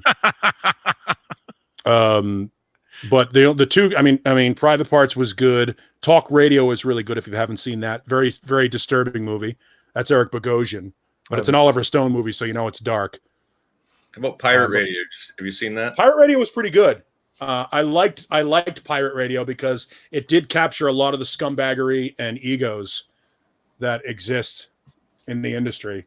It was pretty good. Pump Up the Volume was pretty fun. Up the volume, yeah. Yeah, but most radio movies suck. Oh, Thrash Metal and Fun Riff says, "Don't say sabotage, say sabotage." No, nobody knows what I'm talking about. I got it. Yeah. Okay, Beastie Boys, Johnny. Beastie Boys, okay. That's what I thought you were going for. I listened to Black Sabbath Sabotage yesterday. Am I Going Insane is a fantastic The whole song. album, yeah. Am I Going Insane is creepy. Like that's exactly what that's the kind And of then stuff. it goes into the last track on that, and it's everybody's crying. It's like, different speeds, like from, I guess one of the voices is his young daughter or something, but it sounds like an adult crying because of the way they recorded it at different speed. So before I mean that was pitch shifting. That was the creepiness of those guys, The what is it called? The Rit or the Rit. The Rit and Blow. And what? Blow. I believe that's what it is. I like how everybody else is doing research and or answering the live chat or banking or they've lost interest in the show. I wish I had money to do banking. The long-haired guy's talking about his fucking life again. I'm out.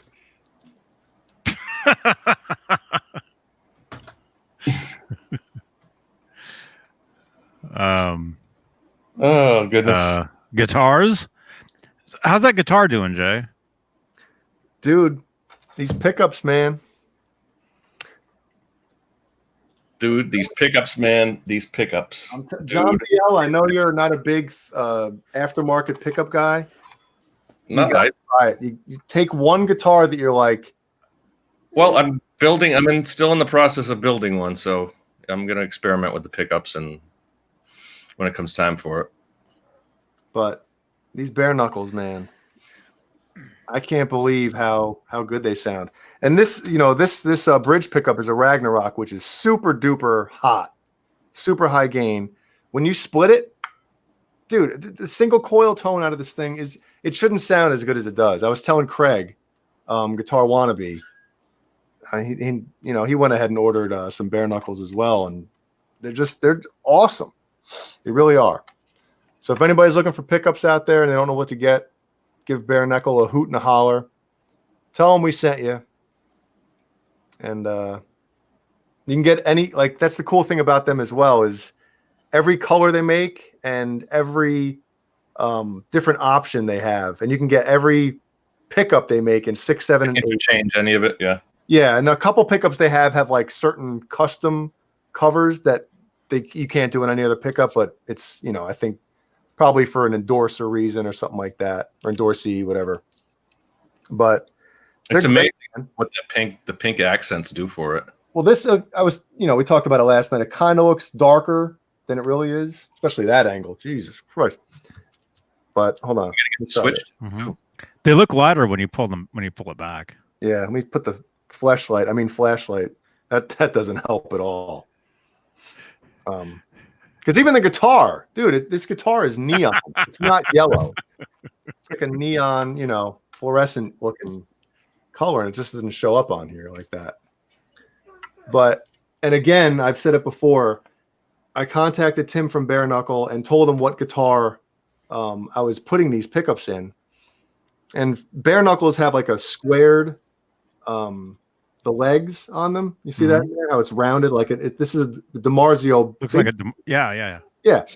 So if I would have just ordered stock Bare Knuckle, whatever pickups with their stock base plates, it wouldn't have fit. So I told him what guitar it was going in. I sent him the dimensions of the actual pickup that was in this, or the pickups that were in this. And he's like, cool, no problem. We'll file them down. That's awesome. The exact specifications of the pickups you're replacing.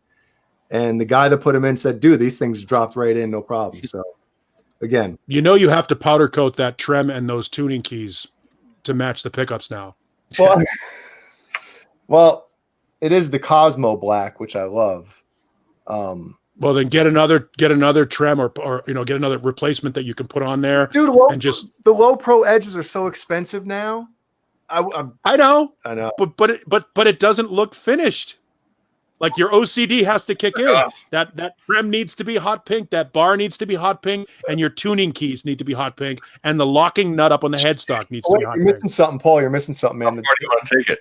The dot and the dots, yeah, absolutely, yeah. And if you want to do the frets, take it all the way. Yeah, man. I wish. Have that thing be a CC DeVille special. You could play in Shotgun Messiah with that guitar. I gotta get a pink Ibanez Pink logo. Ibanez logo. That's right.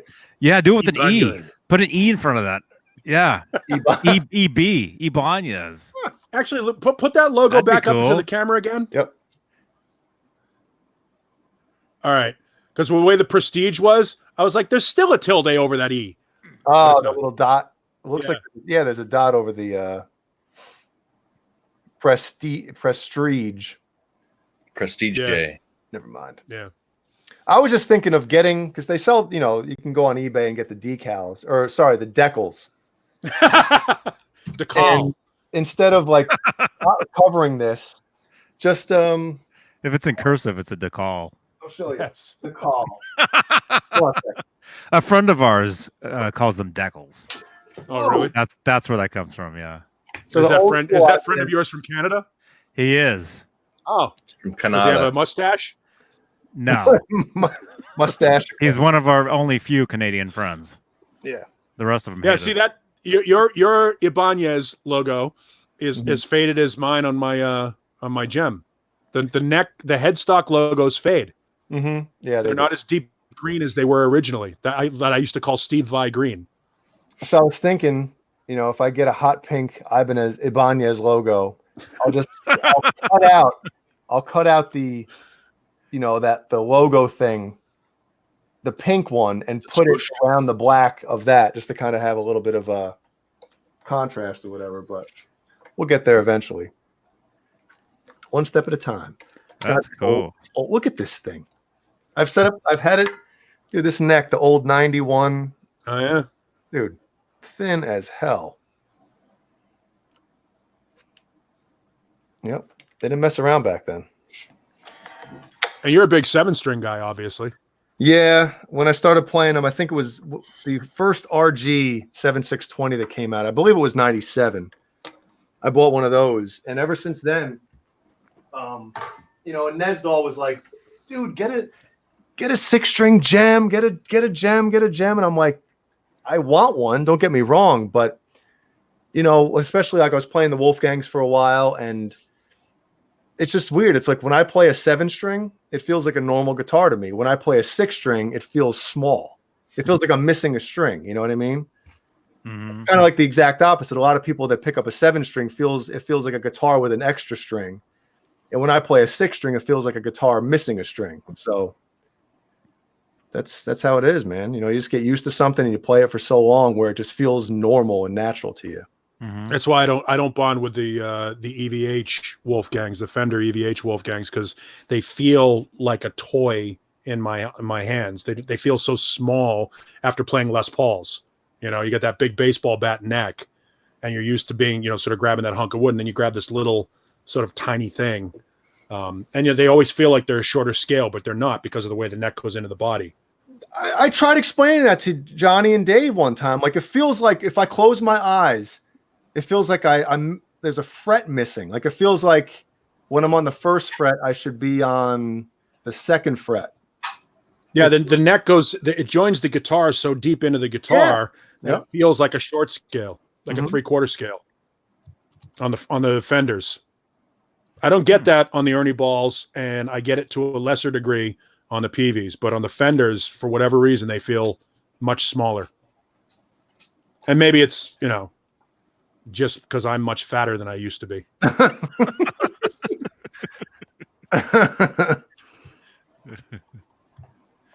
And that's the beauty of the Ernie Ball music, man, too. It's a bigger body, so it covers the Milwaukee tumor. But yeah, Jay, the 7-string. Because I told you I used to have a 7-string guitar. I had a Squire. I had one of those. What's it called? Showmaster. A Showmaster. One of those. And it was a 7-string, and I remember the neck was just so much like wider. Is that how it is when you play your Ibanez? Like the wider neck feels normal to you, and then when you play a regular like 6-string, it just then my left hand feels huge. I'm like, dude, I can wrap my thumb around this thing, And so that one string makes such a difference. Oh yeah, because especially then the string spacing too is a little closer together on a 7-string, because if not, the neck would be like this one. You know what I mean? But Sean Mahoney says, "Oh my gosh, my main is an EVH Wolfgang, and it's my go-to guitar. This guy, give me a break, dude. I own 2 EVH Wolfgangs. I love them, but I just I still play, especially my Japanese one. I play it, but I don't know if he's talking maybe about you, Paul. Not. I don't care. No, I'm just. You're entitled to your opinion. That's just what we talked about this earlier. Your EVH Wolfgang is a great guitar. I love the EVH Wolfgangs as well. I just don't bond with them as well as I do the Ernie Balls or the Peavies because of that feeling. Doesn't make them a bad guitar. You're entitled to that. I don't care that you don't like what I like, and that's fine. You're entitled to it. So, but you're right. No, I mean they're. You're talking about that now. Have you ever played one of those? I don't know who makes them, but the 10-string guitars, the big, it's almost like it's ridiculous the size of the neck on it. Oh yeah. Jay, have you ever played those? Do you ever try those? No. I don't know if I'd be like the Chapman stick, which is like I think 24 strings. Sean, I don't care that it's not Jay. I really don't. You're entitled to your EVH. Seriously. I'm not going to fight with you on the internet. I don't care. Sean Mahoney, he's a cool dude. Yeah, no, I know, and I'm not trying to pick a fight with him. His EVH guitars are great guitars. Now, the one thing I will say, the difference between 6 and 7, and then the difference between 7 and 8. I picked up an 8-string guitar last summer. A buddy of mine's band was coming through and they play 8-string guitars, and I didn't even know what to do with it. Like, for anybody who's a hockey fan out there, like the old school waffle, like leg pads, oh yeah, board leg pads. That's what this neck felt like. And I picked it up and I'm like, he's like, dude, play it. I'm like, I don't even know where to start with this thing. I was lost. So maybe that's how some people feel like going from 6 to 7, where there's just like, whoa, what am I doing here? Does the 8 But have? how are you okay with a 12-string? Like a 12-string acoustic? I only played a 12-string acoustic in like a music store. And no, the strings are so close. Finger picking, and it felt cool. And then strumming, it's easier doing that because all the strings, it's the same, same string, and you can finger them with individual. So it's what's the extra string on an 8-string? Higher, or it's a little extra low? it's a low. What is C? G sharp or something? Really? Does anybody have an 8-string in here in the chat? Johnny, do you have an 8-string? No. So wait, what Is it what thrash would metal? Is it called Algeon? Is that what it's called? A Legion? Yeah, Legion is the band that I was. Legion. All right. They came through. They were at the House of Blues on the whole tour. Some huge, All right. I extreme. thought that was the guitar we were talking about. Yeah. I don't want to name the name of the guitar, the company. Aren't they on- Okay. Gee, I wonder why. Yeah. that's what started everything, man. Mm-hmm. Yeah. Do you have an update? Yes. They had to give the money back. They had to Of course they refund did. my money. But I had to send them like thank you. Thank you. But I had to like email the owner, or I guess the acting CEO, whatever he is now. And also Mark Agnesi? the gentleman I was dealing with, the production manager, and I got no response from anybody. And finally, I called up on Friday evening, and I got tracking info. And they said this stuff was shipped out Monday. And of course, you know, it wouldn't be me, and it wouldn't be this whole situation if the package is somehow lost right now. It really wouldn't. Yeah, but it'll be over this week then, and we finally Yeah, I should. you can put it to rest. I should have it. I'm hoping Monday or Tuesday. I'll do an unboxing on the show to make sure, as Dave said, you know, they didn't cut the pickup wires too short Yeah. in the guitar. You know. Wouldn't that be funny, dude? I pull the pickups out of the box, and it's just the pickup. There's no cable, there's no wires or anything. So I just got another voicemail from Sweetwater about the multi-channel pedal for a DSL 100 that's, you know, that allows you to sort of take advantage of all quote unquote 4 channels of the head, because it's got the clean and crunch and then the overdrive and crunch on it. And the original pedal that comes with it is a piece of shit. And you can't go from like channel 1 to channel 3. You have to double click. You know what I mean? And Marshall put out this pedal like a year ago that addresses this issue, and it's been on back order for like 9 months. And I get every couple of days, I'll get this voicemail. Hi, it's blah, blah from Sweetwater. Just want to let you know your pedal's still on back order. Thank you. I appreciate it. They're awesome. Their customer service is great, but I just want my pedal.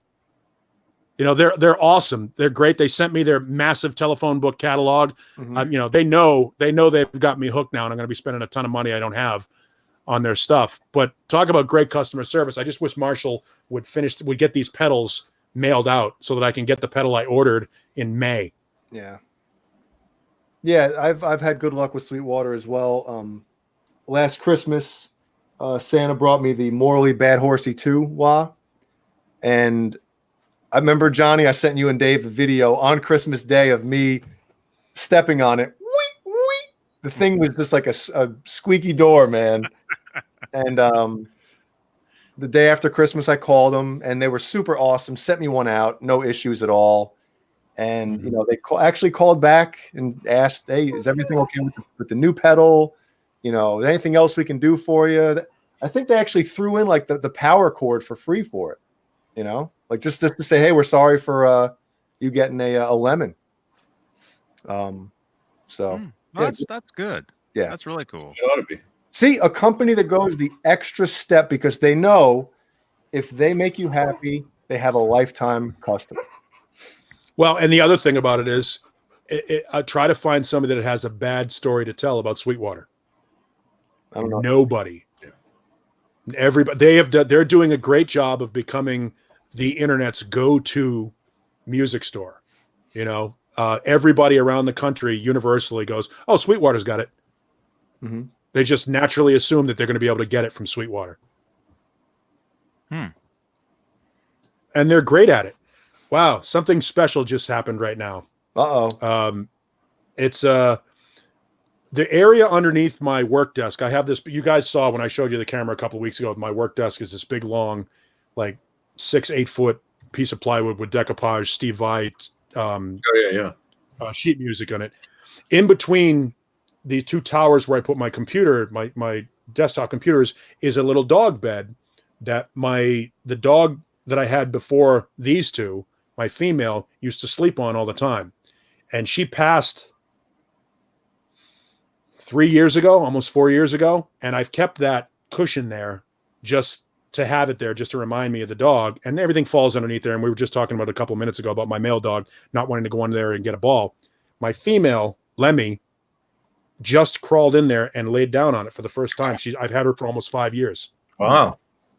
And she's now down underneath there. And it's she came in and just sort of positioned herself and laid down exactly like the dog before her, Lil, used to do. So this is kind of a cool moment. Wow. That's awesome.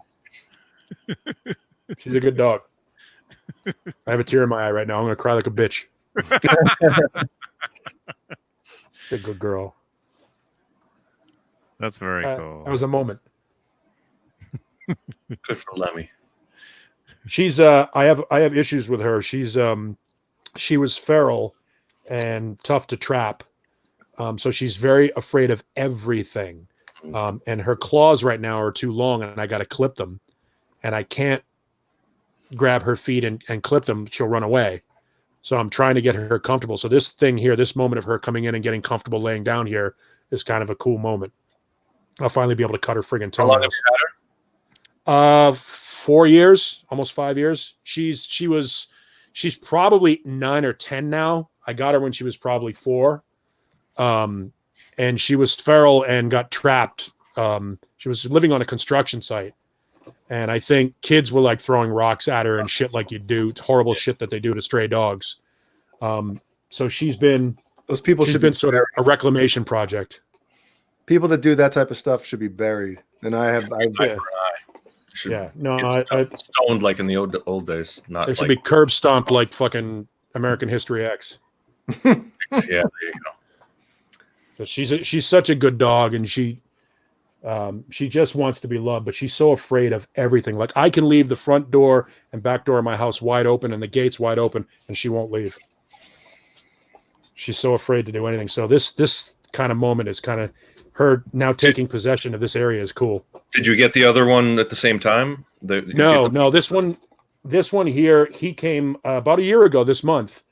I lost another one. I rescue German Shepherds, and the first one I had, like when one dies, I got 2 like 10 years ago, and every time one dies, the other one gets another one. I like continue the line and honor the one that passed by bringing another one in. How was Lemmy with the new dog? Well, I specifically went to get Ace from this rescue because he's sort of an alpha. As you can tell, he's got a lot of energy, and the dog before him, Hoagie, was similar. So Lemmy needed that kind of a dog. She's sort of dog dependent. So they adjusted. It took them, the rule of 3 is what they call is 3 days, 3 months, 3 weeks, 3 months. 3 days they go, okay, something's weird. 3 weeks they go, okay, this isn't going to change. And then after 3 months, they're pretty much bonded and inseparable. And this one here is he is all kinds of full of energy. And Lemmy is going to try and steal his ball. She's sneaking away now. So anyway, that was a cool moment. That's all.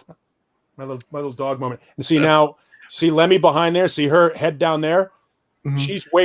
She's waiting for me to do this, and then give it to her. To give it to her so she can steal it and run away. Wait a minute. Wait, Ace just got fucked.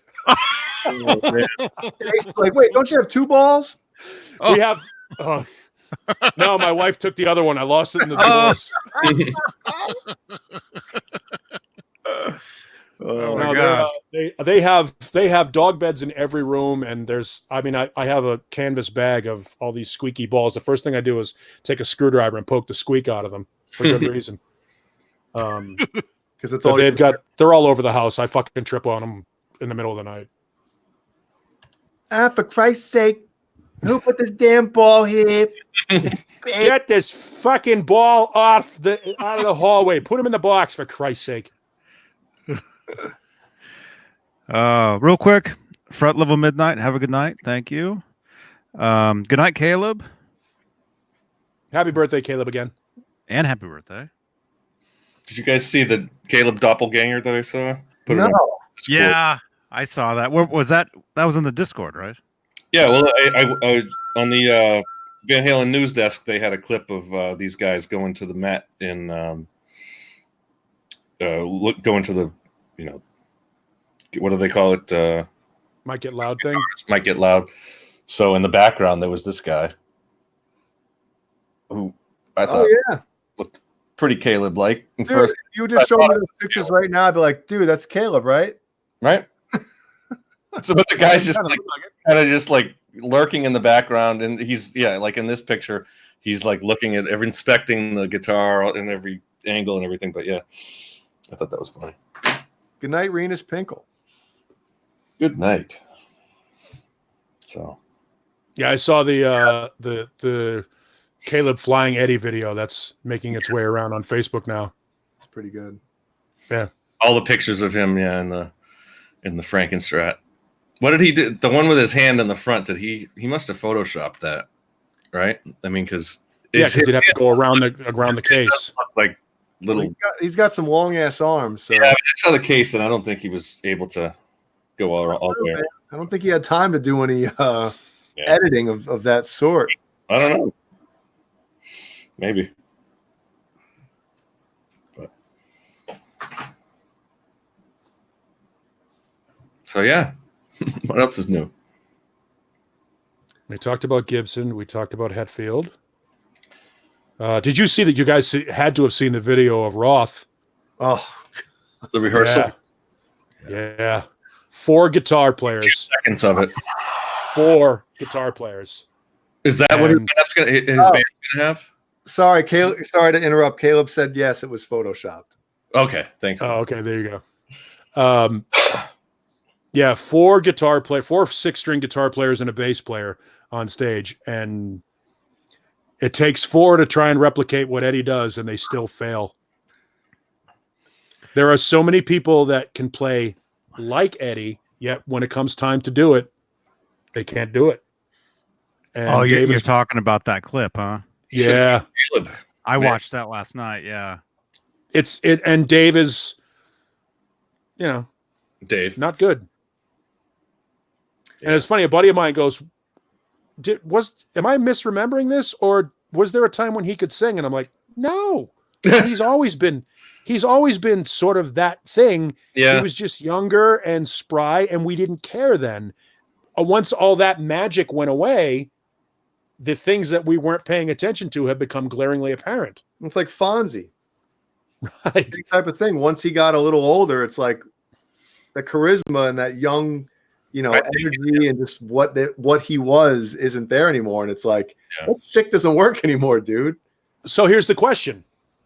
Would you accept, in the absence of Van Halen, which it looks like that's the future, are you cool with, or will you eventually accept David Lee Roth being the face and the music and the live experience of Van Halen? Because that's all we're going to get. No. That's the question. Well, the only thing that saved when I listened to the bootlegs and stuff of like the 2012 and 15 tours, the band is still good. So that was, in my opinion, the only thing that was good about Van Halen was the band. What if Gary went back out with them? I was thinking about that the other day. Like a greatest hits with Gary. They could. Gary's still got a great voice. Sam, everyone's saying Sam's kind of past the point. When he's getting there now. Sam is. They're playing at least a step down now. Dave's voice is past the point, but but he can still do it. Rather than getting somebody who, maybe like a fourth lead singer, that's not going to work. But I think they could they could do well if they went out with Gary. What do you want them? You want them to do a tour with Ralph Saenz? I don't want them to. I don't. But I mean, if it's not that or nothing, I think that could be a way they could, just do a greatest hits. And they do both eras and Gary would work. The only way it would work is if is Dave or Sammy at this point. Oh, I know, and we'll be lucky to get anything new in that respect. Can I ask you guys? Can I ask you guys this question? Did anybody else think while watching that video, the clip of Dave Roth? I can't even call him David Lee Roth anymore. Of Dave Roth, Uncle David, David Roth. Considering what the rumor is and speculation of what's going on with Van Halen, if what we've heard, and I don't want to talk about that, but if what we've heard is kind of true, or if somebody's whatever, and they can't do Van Halen right now, your singer goes off and does Van Halen without the band. To me, that could ruffle some feathers and have somebody think done that all along, though. I mean, no, but I'm just saying right now the band's on hiatus because maybe something's up, and then your singer is like, well, shit, I'm going to go do it on my own then. Right? Do you think? I don't mean to interrupt you, but do you think Dave is making this decision based upon the finality of the rumors that we're hearing? Do you think that this was the inevitable answer? And like he says in his interviews, a lot of summers have gone by and he has summers in front of him, whereas perhaps others don't. And maybe he decided this is it. He's doing what's natural. I think he's just, in Vegas is natural for him. I mean, but he says he's going to tour after Vegas. Right. Oh, wow. As far as him being the face of, he can see it that way and he can even say that. But, but you're hearing what I'm saying. My perspective, I don't think that's the situation. You're saying that you believe that maybe there's a chance that Roth knows that the end is here for Van Halen. So he's going to go. Van Halen is done, and he has decided to move on because that's the only choice he has. Well, if that's the reason why he's doing what he's doing, then I'm all for it. But right, and it's, again, we're still sort of dancing around the rumor mill here. But if there is a defensible reason for Roth to be doing what he's doing right now, because I think it's a good fit for him. I think that's that's not what we're talking about, though. That's not the argument. No, other than the inevitable end of Van Halen, for whatever reason, we'll just leave it that way. Mm-hmm. If Van Halen is over, and let's say Van Halen all got together in a room and signed a cessation of touring document a la Motley Crue. Vince Neil goes out and plays Motley Crue music, but he can't go out as Motley Crue. So he is the Motley Crue experience now, because Motley Crue is never going to be Motley Crue again. Let's say that's the same situation with Van Halen, and they have agreed that it is over. And chances are we're not going to get a press release that says Van Halen's broken up and it's over. But you're going to get hints, and you're going to, each member is going to do what they're going to do. So, but I'm saying this guy, that's the only defensible reason for Roth to be taking the tack that he's taking right now, is that there is no other option. There is no other choice. For him to be doing that without there being a press release and an official announcement, I think lacks a little bit of tact. But since when has Dave been known for being tactful? Right. Well, here's my hypothetical, and hypotheticals can be fun from time to time. Right. If Dave was told, listen, we got to take this year off, we'll come back out next summer. If everything goes smoothly with whatever's happening, Van Halen will reconvene summer of 2020, and Roth goes and does this. To me, that's kind of like, what are you doing? If you want to go out and do your own solo stuff, that's one thing. See, that's what I would have done. I would have done the Eat 'em and Smile reunion that was aborted out there in LA when they tried to do that reunion show and it fell apart. If Van Halen comes together as an entity and says, hey, look, we're taking this year off. Next year is 2020. We'll do our, whatever anniversary tour and one more farewell and call it a day. Dave, you've got the next 18 months to yourself. but don't do Van Halen. Then go do Eat 'Em and Smile. Yeah, if you want to do maybe a song or two during the night, that's one thing, but don't play a shitload of Halen. Like, I want to get Johnny, I especially want to get your opinion on that. Like, if that's the case, if he's told it's basically a hiatus right now until next summer, do you think that the brothers? Do you think that's the case, or do you think it's over, or you think there is something that could be coming up in 18 months or whatever it may be? I mean, I don't know. I think nobody really has the answer to that except maybe Ed. Yeah, well, obviously the answer until we hear otherwise is no. Right. Until they decide they're going to do something, no, for whatever reason. Until they decide to get up on stage or until they decide to release an album, there is no Van Halen. There's no new music. There's no new shows. There's no new tours. So now what? What do you expect Dave to do? What do you expect, Wolfgang to do? Obviously Alex and Eddie don't have to do anything, but Wolfgang is a kid and he's not getting any younger. And he's supposed to be putting out his own album, where did that go? Right. And that also leads to as a clue to what might be happening within that circle, Family first. Yeah.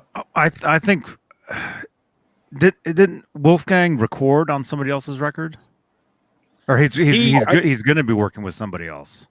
I think he's done some stuff with Tremonti. Yeah, Tremonti and no, since then. There was some record that he was going to play drums on. I agree with you, Sean, by the way. It wasn't Tremonti. That was the Tremonti stuff was years ago.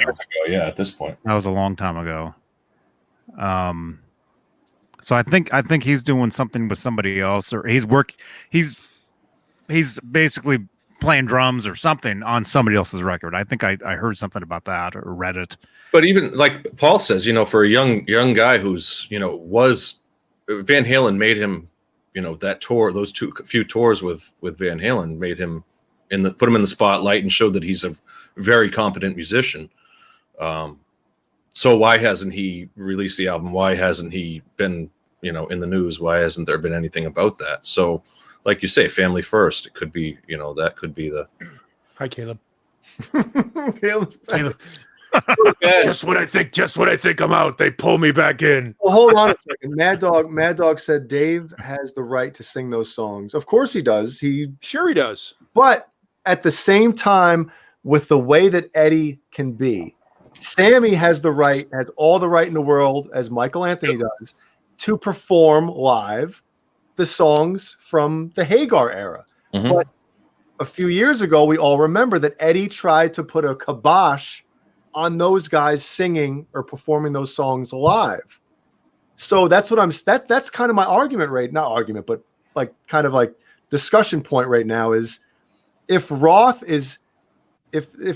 Eddie doesn't want Roth going off doing Halen stuff right now because the band's on hiatus, I could see Eddie getting pissed and be like, F this guy then.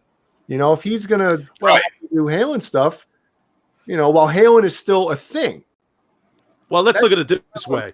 Tom Brady doesn't play football for any other team when the Patriots have a bye week. If you're in a band, that's your job, that's your corporation, that's your brand. You diminish the value of the brand by going out without the other guys and performing those songs. Yeah. You diminish the value of it, because why should I pay $150 to see a Van Halen stadium tour when I can pay $75 to see Roth and 4 other guys play the same songs? You mean 6 other guys? It's a devaluation. Guitar player. Yeah, 6 other guys. Yeah. 6 other guys who can't do it. It's not about the right to do it. Just because you can doesn't mean you should. If you're the member of a team, if you're a member of a band, and I would assume all of us have been in bands, if you've been in a band, you don't go play with other bands. Maybe it is about the right to do it. I mean, do you think and not even playing your band's music? Even if you do go and jam with another band, you don't play your band songs with other bands. Yep. You don't do that. You just don't. It's bad form. So, defensing Dave here, the only option he has to play that Van Halen music, I would assume, down the road, is this. I would have to assume, because any other reason for him doing this equals the end of Van Halen anyway. I would, after all these years, all the bullshit that Roth has put them through, and oh, by the way, the decades of begging to get back into the fucking band, which he did on regular occasion, and screwing it up at least 2 other opportunities, and finally getting that door open, and finally getting them out on the road, and finally doing an album, a couple of tours. For him to do this for any other reason than the inevitable is indefensible, inexcusable, and the end of the band anyway. I would not, if I were Eddie, Alex, or Wolfgang, although he doesn't really have a vote, but if I were the other guys in the band, I would tell Roth to go suck a fucking big bag of dicks, because what you've done is incredibly disrespectful to the history, legacy, and value of this band's music moving forward, unless there's no other alternative. No, I agree. And so Johnny, if Van Halen's done, Roth does this. I got to use the bathroom. So I'll go I with have you. that effect on a lot of people. Or All my bullshit comes out this end. or the other end of the spectrum. If Van Halen isn't done and they just basically told Roth, we're on a hiatus right now, we'll reconvene spring of 2020 if everything goes smoothly and get everything going again, and he does this, what do you think happens? Well, I think him saying that he's the face of Van Halen, I mean, that's something he was saying, right? Slap in the face, right? I mean, it could be he's keeping them out there, you know? See, that's the other thing. We're applying a subjective interpretation to Dave saying I'm the face of the Van Halen. We assume that he's saying I'm the face of the Van Halen moving forward without the approval of the other guys. Maybe he's been directed to say, hey, if you want to see Van Halen, I'm the guy right now. We're all assuming the worst. He should have worded it differently, kind of like how Sammy and Michael said that, like, we're out here flying the Van Halen flag type of thing. Sure. So there's different ways you can kind of say that. I understand. I was there when he said it. Oh, really? Yes, it was on my show. Oh, really? Yes. Yes. My interview is the one that's causing all of this shit. Wow. I don't know if you didn't know that, Jay? No, I did not. Oh yeah. Yeah. And when he said it, we were all sort of taken aback by it. He said it since then multiple times. But we were pretty shocked by the whole thing. And I'm just trying to give the guy the benefit of the doubt. Was he saying it as in, I'm the face of Van Halen? Or, hey, if you want to see Van Halen, I'm what you got? We don't know. Well, I think if Eddie is pissed right now because of what Dave is doing, you know, I'm not a betting man, but I wouldn't be surprised. Let's say this. I wouldn't be surprised if all of a sudden next spring we hear, like, you know, Van Halen's going out with Sammy again or something, because that's the only thing, in my opinion, that could get Eddie to call Sammy would be Dave pisses Eddie off so bad by doing something like this that he doesn't want Dave to do, where he's like, well, then F him, get Sammy back then, because screw this shit. That's the only way I could see Sammy getting back in. I don't think Eddie has any say in any of it. I think Irving Azoff makes all the calls. I don't know. Says, gentlemen, show up here. This is what we're doing. I don't know. I know Irving. You know, because I think because it's pretty brilliant. It is pretty brilliant to do the Dave tour for a while until that dries up. Because let's face it, we all went in 12. We all went in 15. Are we going to go in 20 or 21? I mean, doesn't it come? Would be more likely to go see them with Sammy this time around. Doesn't it come down to when Ed is ready? I mean, above all else, isn't it? When sure. Ed's ready. You know, I don't think not Irving or it's like Aerosmith. I think he doesn't. Like no, I mean, he doesn't. He doesn't need to go out. You know, like I was saying earlier, he doesn't know us anything. You know, I mean, I was saying it about somebody else, but you know, that's just, it applies here too. I mean, he doesn't know us anything. But you know, and I think, you know, anything else at this point is all, you know, a bonus. So if somebody says to you, All right, gentlemen. Here's what's going to happen for the next 18 months. We're going to put you on a tour. You're going to play 65 dates. You're going to make $1.5 million per show, which is they're making over $1 million a show now. You're going to make $1.5 million per show, and you have to pick from this catalog of music from 1986 forward or from 1978 to 1985. And you say, okay, and then what else do I have to do? You have to show up on stage at 8:45 every night and play until 11 p.m. Okay, that's cool too. And who cares who's on the microphone as long as you get to play your music? I think that's where they might be at. That's what the Stones do. It's what Aerosmith does. That's why I'm saying I'd be happy to see Gary go out with them. You know? I don't know that anybody is. I don't know that anybody wants to have Gary back in that band, including Gary. I don't. Well, you know, it's not ideal, but it would be another reason to go. You know, another chance to go out and see them. Go out and see Ed. It'd be the 20th anniversary of Van Halen 3. True. You know, was that 99 or when was that? Well, it was 98, 98. Right? 98, yeah. Which is very scary. Yeah. So here's a question: 21 years. Why is it more acceptable to have Ed, Al, Wolfgang, and Gary go out as Van Halen than it is for Sammy and Mike with Jason Bonham and Vic Johnson to be playing Van Halen music? Why is it? It's all in the name. Is it though? No, it's all like I was saying. Ed. I mean, I think it's all. He's the center of it all. I mean, with all of it, it's really not Van Halen without Eddie. Yeah. You know, without Eddie and Alex, it's not Van Halen. It's a cover. It's a cover band. This is what it is. Right. So then all that matters is Eddie and Alex then. If using that logic, if Eddie and Alex go out with I don't know, pick a random bass player and a random lead singer. Well, they'd probably the first choice would be Wolf, you know, make it a that's not what I'm doing though. Power trio. I'm saying we're using the same. That's what I said the other day, right? Yeah. I said that the other day that they did a Wolf could sing. Yeah, Wolf could sing everything. I heard it.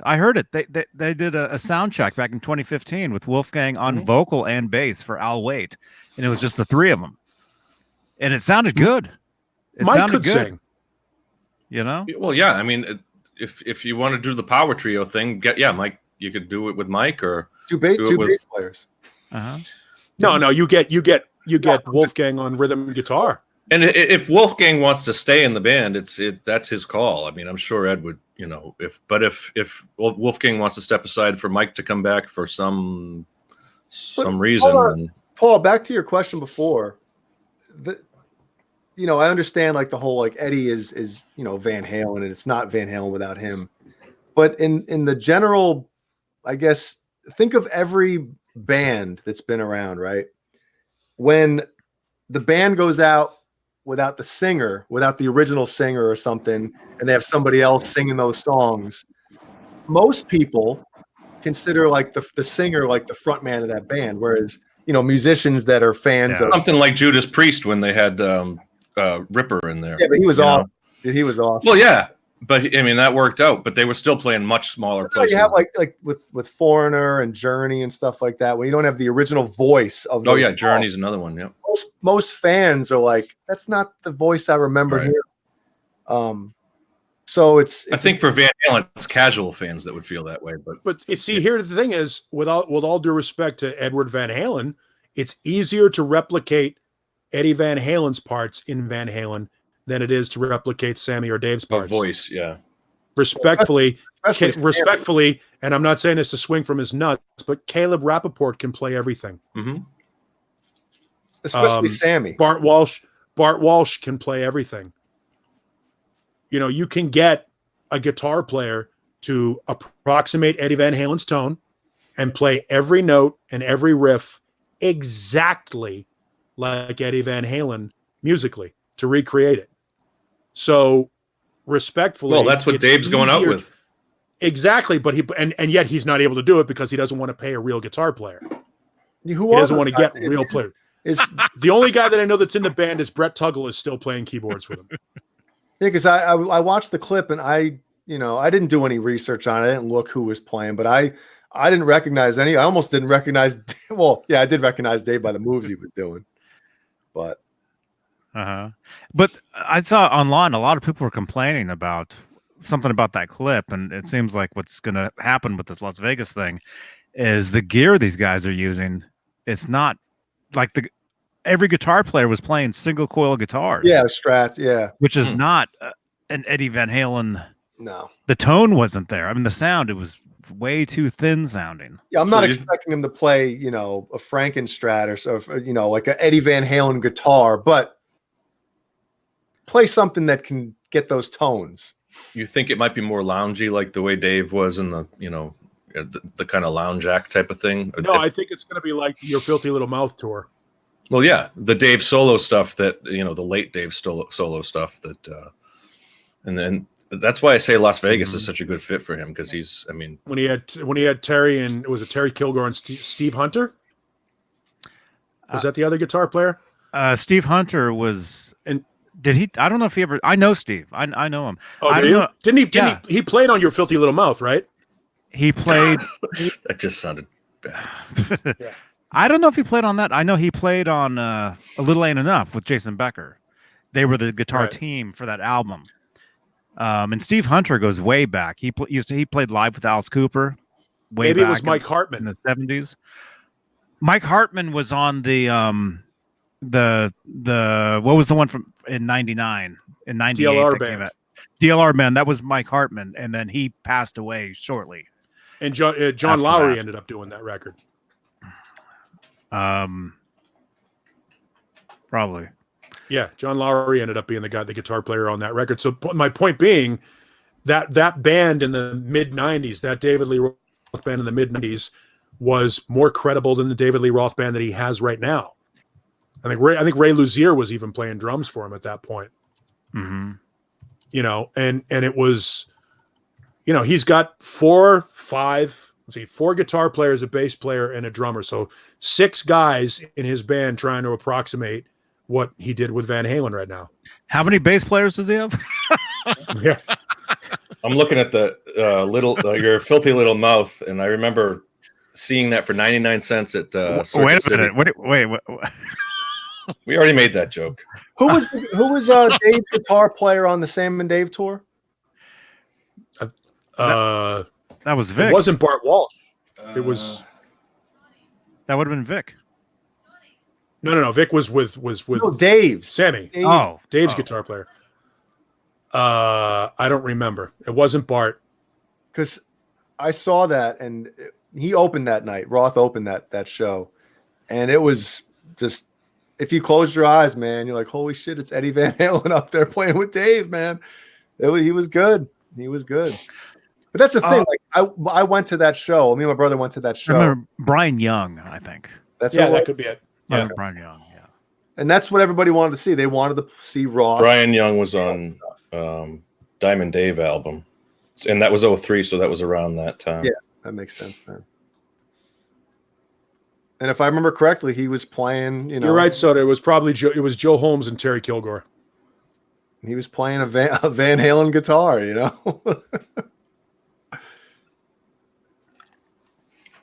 So the point being, Sammy going out with the Circle doing Van Halen music, or David Lee Roth going out with his cast of Merry Men doing Van Halen music, is the only Van Halen music we're getting right now, and that could be the only Van Halen music we ever get from this day forward. Let's not forget Nerd Halen. Sorry, let's not forget Nerd Halen. I don't know who that is. Nerd Halen. Never heard of him. Really? Wow. Caleb Rappaport. Oh yeah, that guy. Caleb's band. But yeah, the cover bands, and then as well as the Circle, and I'd probably rather see Sammy and Mike than Dave. I don't know. I mean, I've seen Dave a few times and Sammy, but I think Sammy puts on a better show. I don't know. Well, again, Sammy, to his credit, at 72 or whatever, however old he is, add a couple of years, they're playing a step down, but it still sounds good. In fact, it sounds heavier because it's a step down. I think he's 76. Could be 91. 72. I think 72 is what we're going with. He'll be 70. Birthday is this month, right? 73 in 2 weeks, something like Next that. month, Next month. October. Think about 13th. that. Think about how good Right, he it's looks not at October yet. 73. Oh yeah, dude. Yeah, Yeah, he's my dad's there. So I tell my dad all the time, like, Dad, Sammy Hagar's your age, man. Look at him. He's like, shit, he looks good. He's starting to get a little pudgy, but he's 72 years Yeah. old. You can't do that forever. He's lived a good life. He's happy. And he still sounds like 80% of Sammy Hagar at his best, which is still better than he still sounds like Sammy, obviously not Right. 40-year-old or 39-year-old Sammy when he joined Van Halen, but it sounds like old Sammy Hagar, older Sammy Hagar. and you can adjust to the voice as long as the voice is still there. Whereas you've watched that clip of Roth, and again, you'd be hard pressed to find a bigger fan of David Lee Roth than me. And yet I'm like, Yeah. it's time. It's time. Like you could excuse it because he had Van Halen behind him, and you're like, I still get like what Jay the was saying. The band is good, so fuck it. We're in with it. But now the band is who? So now all the focus is on Dave, and Right. I'm not sure that's the best thing. You get more for your money with the Circle. I mean, look at who's playing guitar for the Circle? Vic Johnson. Vic Johnson. So I mean, he's a bigger name he can than play. anybody that's playing with Dave, and Michael Anthony and Sammy Hagar and Jason Bonham. Jason Bonham on drums. There you go. Yeah, I mean, so- 3/4 of that band are relevant. Yeah. Relevant names. And Vic Johnson, I mean, don't get me wrong, I'm not trying to slam Vic Johnson, but he's definitely fourth in that 4-horse race. Oh, sure. Dave is up there with a who's who of who. Yeah. And don't get me wrong, Dave has in the past been able to take guys like Jason Becker and make them a household name. But Jason Becker was an anomaly. Jason Becker was a guy that had it and just got a shit hand dealt him because he was the next big thing. He was going to be Vi and Nuno and pick whatever other guitar god you want to pick because he had the look and he had the groove and he had everything going for him and just got a shit hand dealt to him. So he was lucky. For a while, Dave was, obviously Steve Vai is Steve Vai and Jason Becker. And then all of a sudden, after the Jason Becker thing happened, there was that huge drop off. Dave needs a great guitar player by his side. He needs to have that. And I don't know that he has that this time around. He's got 4 of them and none of them lit you up in that video. Johnny, your thoughts? Mm-hmm. Hey, Press. Good to see you, Press. Well, yeah,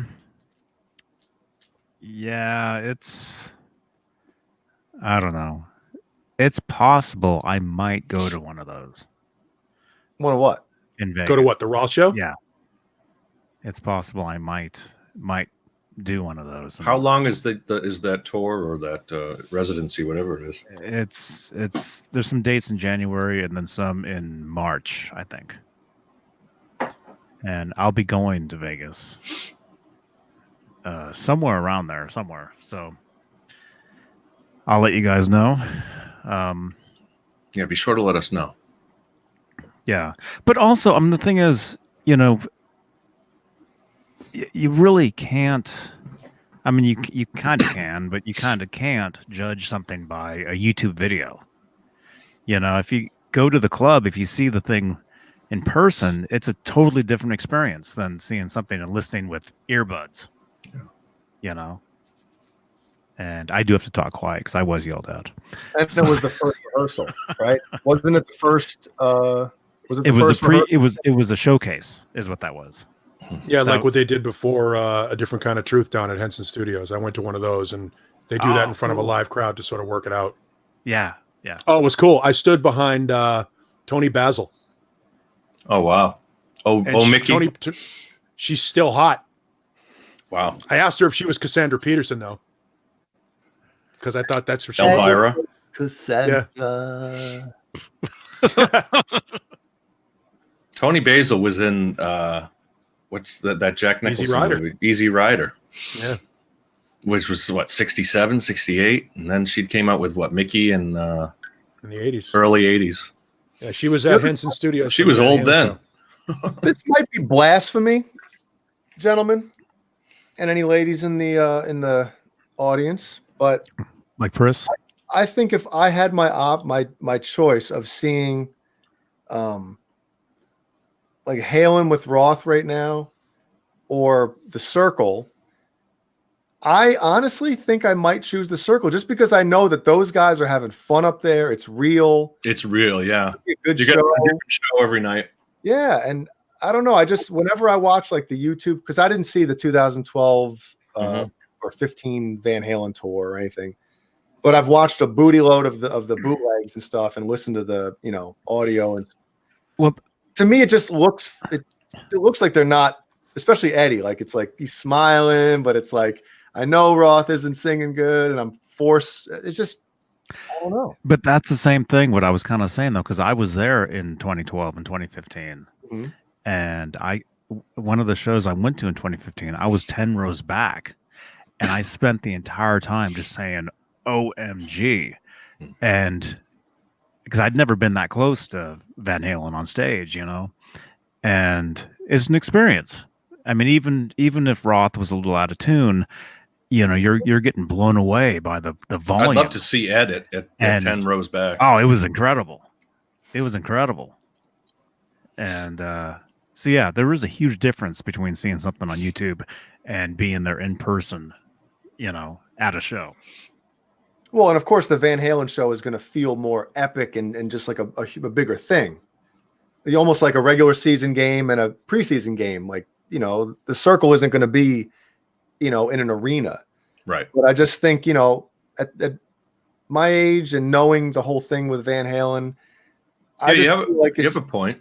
I just feel like I want to see guys having a good time on stage, as opposed to, we don't like each other, but we're just going through the motions. There's so many bands that do that, and you can tell. I mean, that they have separate tour buses and they've got separate hotel rooms, and they only see each other on stage.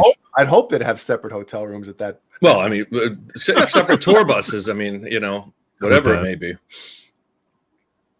So, yeah, we sleep in the same bed, man. Separate real shower. tight. We're real tight. Shower together. Wait, I think at that point it becomes a job. Yeah. And again, having been in bands, and I'm sure you guys feel the same way, there's nothing worse than going into a room with 3 or 4 other guys to do the one thing in the world that you love more than anything in the world with people you fucking hate. Mm-hmm. It becomes a job. It becomes, and that's why I think why bands break up and why, we've seen maybe so little activity from Van Halen over the years, because no matter what combination you put together, they just can't get along. Yeah. They can't get along with Dave. They can't get along with Sammy. Yeah. And they know that Gary will do whatever. He's one of the nicest guys in the world. Anybody that's ever met him will tell you the same thing. Super talented guy, fantastic front man, got a great voice, maybe the best pure singer that's ever been in Van Halen. And yet nobody cares.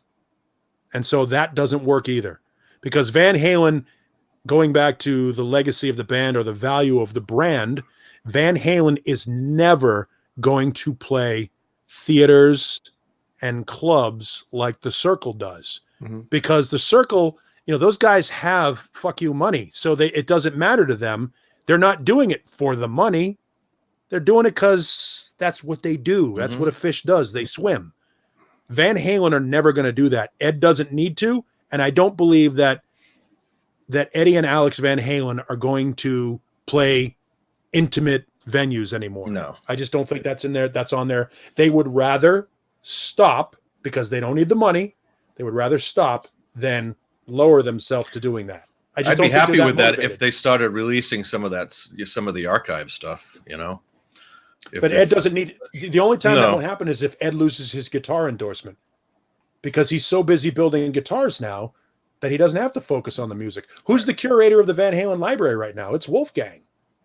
Yeah, but it's Ed Say. I think if they do have an extensive archive, and Wolf isn't going to do anything that his dad doesn't want him to do. That's what I'm saying. Yeah, we're gonna get eventually we will. But eventually, we're going to get a huge posthumous library a la Jimi Hendrix. Mm-hmm. We're going to get a lot of stuff that's going to come out after the fact. That's what I'm waiting for. More than a tour, more than a new album.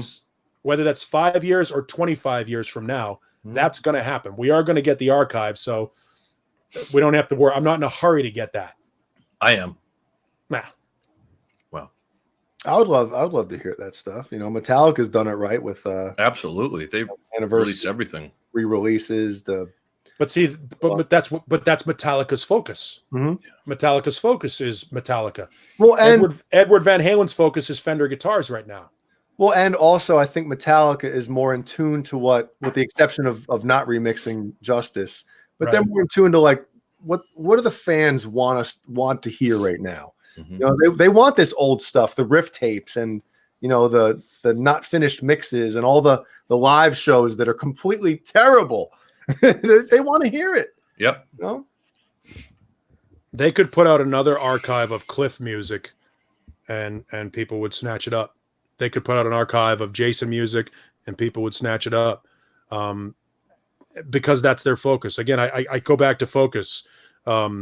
If Edward Van Halen wasn't so involved with Fender guitars and Fender amplifiers right now, maybe he would pay attention to the band. But I just think he's got other things on his mind, not the least of which may or may not be his health issues.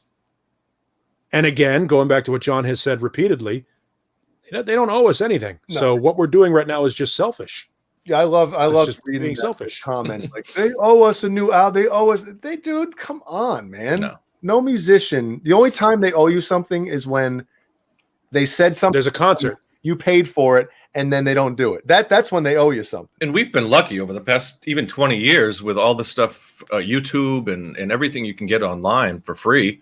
You know, all the deep cuts and all the live stuff that, you know, Johnny was talking, which show, the 76 show from, you know, all that stuff that we used to have to get through snail mail, and you'd have to get a cassette from, you know, 5 generations old, and it would be terrible. But you can get the highest quality that's available right on YouTube, even if it's the US Festival, which is still like an old, who put recording. That out? Who's putting those out? It ain't Halen, right? No, it's people who either bootlegged it back in the day, or someone maybe who worked at a venue that was able to get a good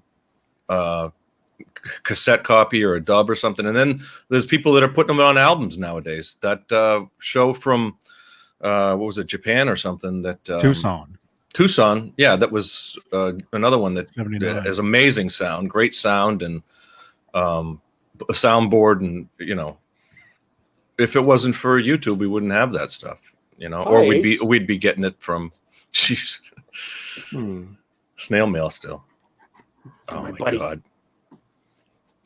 Yes, I know. Yes, I love you too. Yes, thank you. Thank you very much. Best, man. Dogs are the best, man. Makes it all perfect. You know, but there's there's an interesting.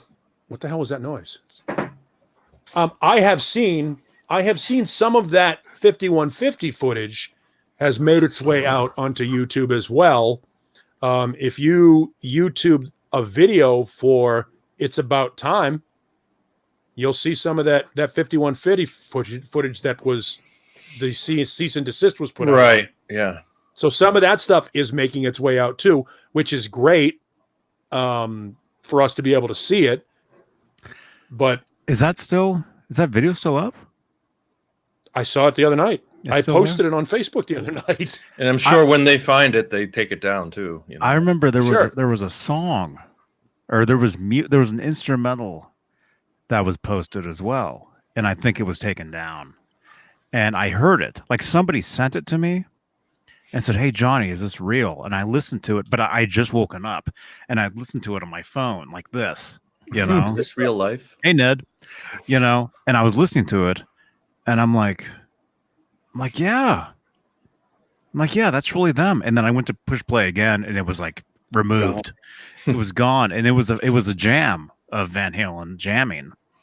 And it kind of sounded like Humans Beane a little bit. It had almost like a similar type of riff, but it wasn't the song. It was something totally different. And I think it was from the same thing. The 5150. That video you're talking about. Yeah, it was the same deal. Yeah. No, I just happened to, I had the band on shuffle the other day, and that song came up, so I just Googled to see if there was ever any, what other versions of it were out there, and lo and behold, that video came up, and it was shot, it's a lot of B-roll footage shot inside the studio with that song. It's a homemade video, but they're using that source footage that obviously is not supposed to be out there. But it was fun to see. Eddie looks terrible in it. He looks very unhealthy. It was, obviously it was recorded during a time when he wasn't doing well. It was around 07, wasn't it? Or was it 04. 04, okay. Oh yeah. Well, and it was the same guy who was the guy that filmed all the stuff. He came back in 07 as well, though. Yeah, to do that documentary type thing. Yeah. Yep. And so that stuff is out there. It's great to see all that stuff. It would be nice if they did do, remember there was a couple of years ago, there was the rumored box set we were going to get, which never happened. And I would still love to hear the original demos of Christine 16 and Shock Me and stuff like that. The Gene Simmons demos. Aren't those on? Yeah, those are on Gene's Vault, right? But I'm not going to buy buying Gene's Vault. No. And I wonder if there are different mixes of that the Van Halens have, or that Eddie has remixed. Maybe he's got, a 1-inch master. That would be great to get some of that stuff released, but we're not, they're not at in a some hurry point, like, the archive, like you say, the archive will, down the line, we will have that. By the way, after all that shitting on David Lee Roth, I would go to the show. I love Dave. I do. I'll go just because it's a good time. I would rather go see Dave today than Stained in their prime every time. So why do you choose Stained, man?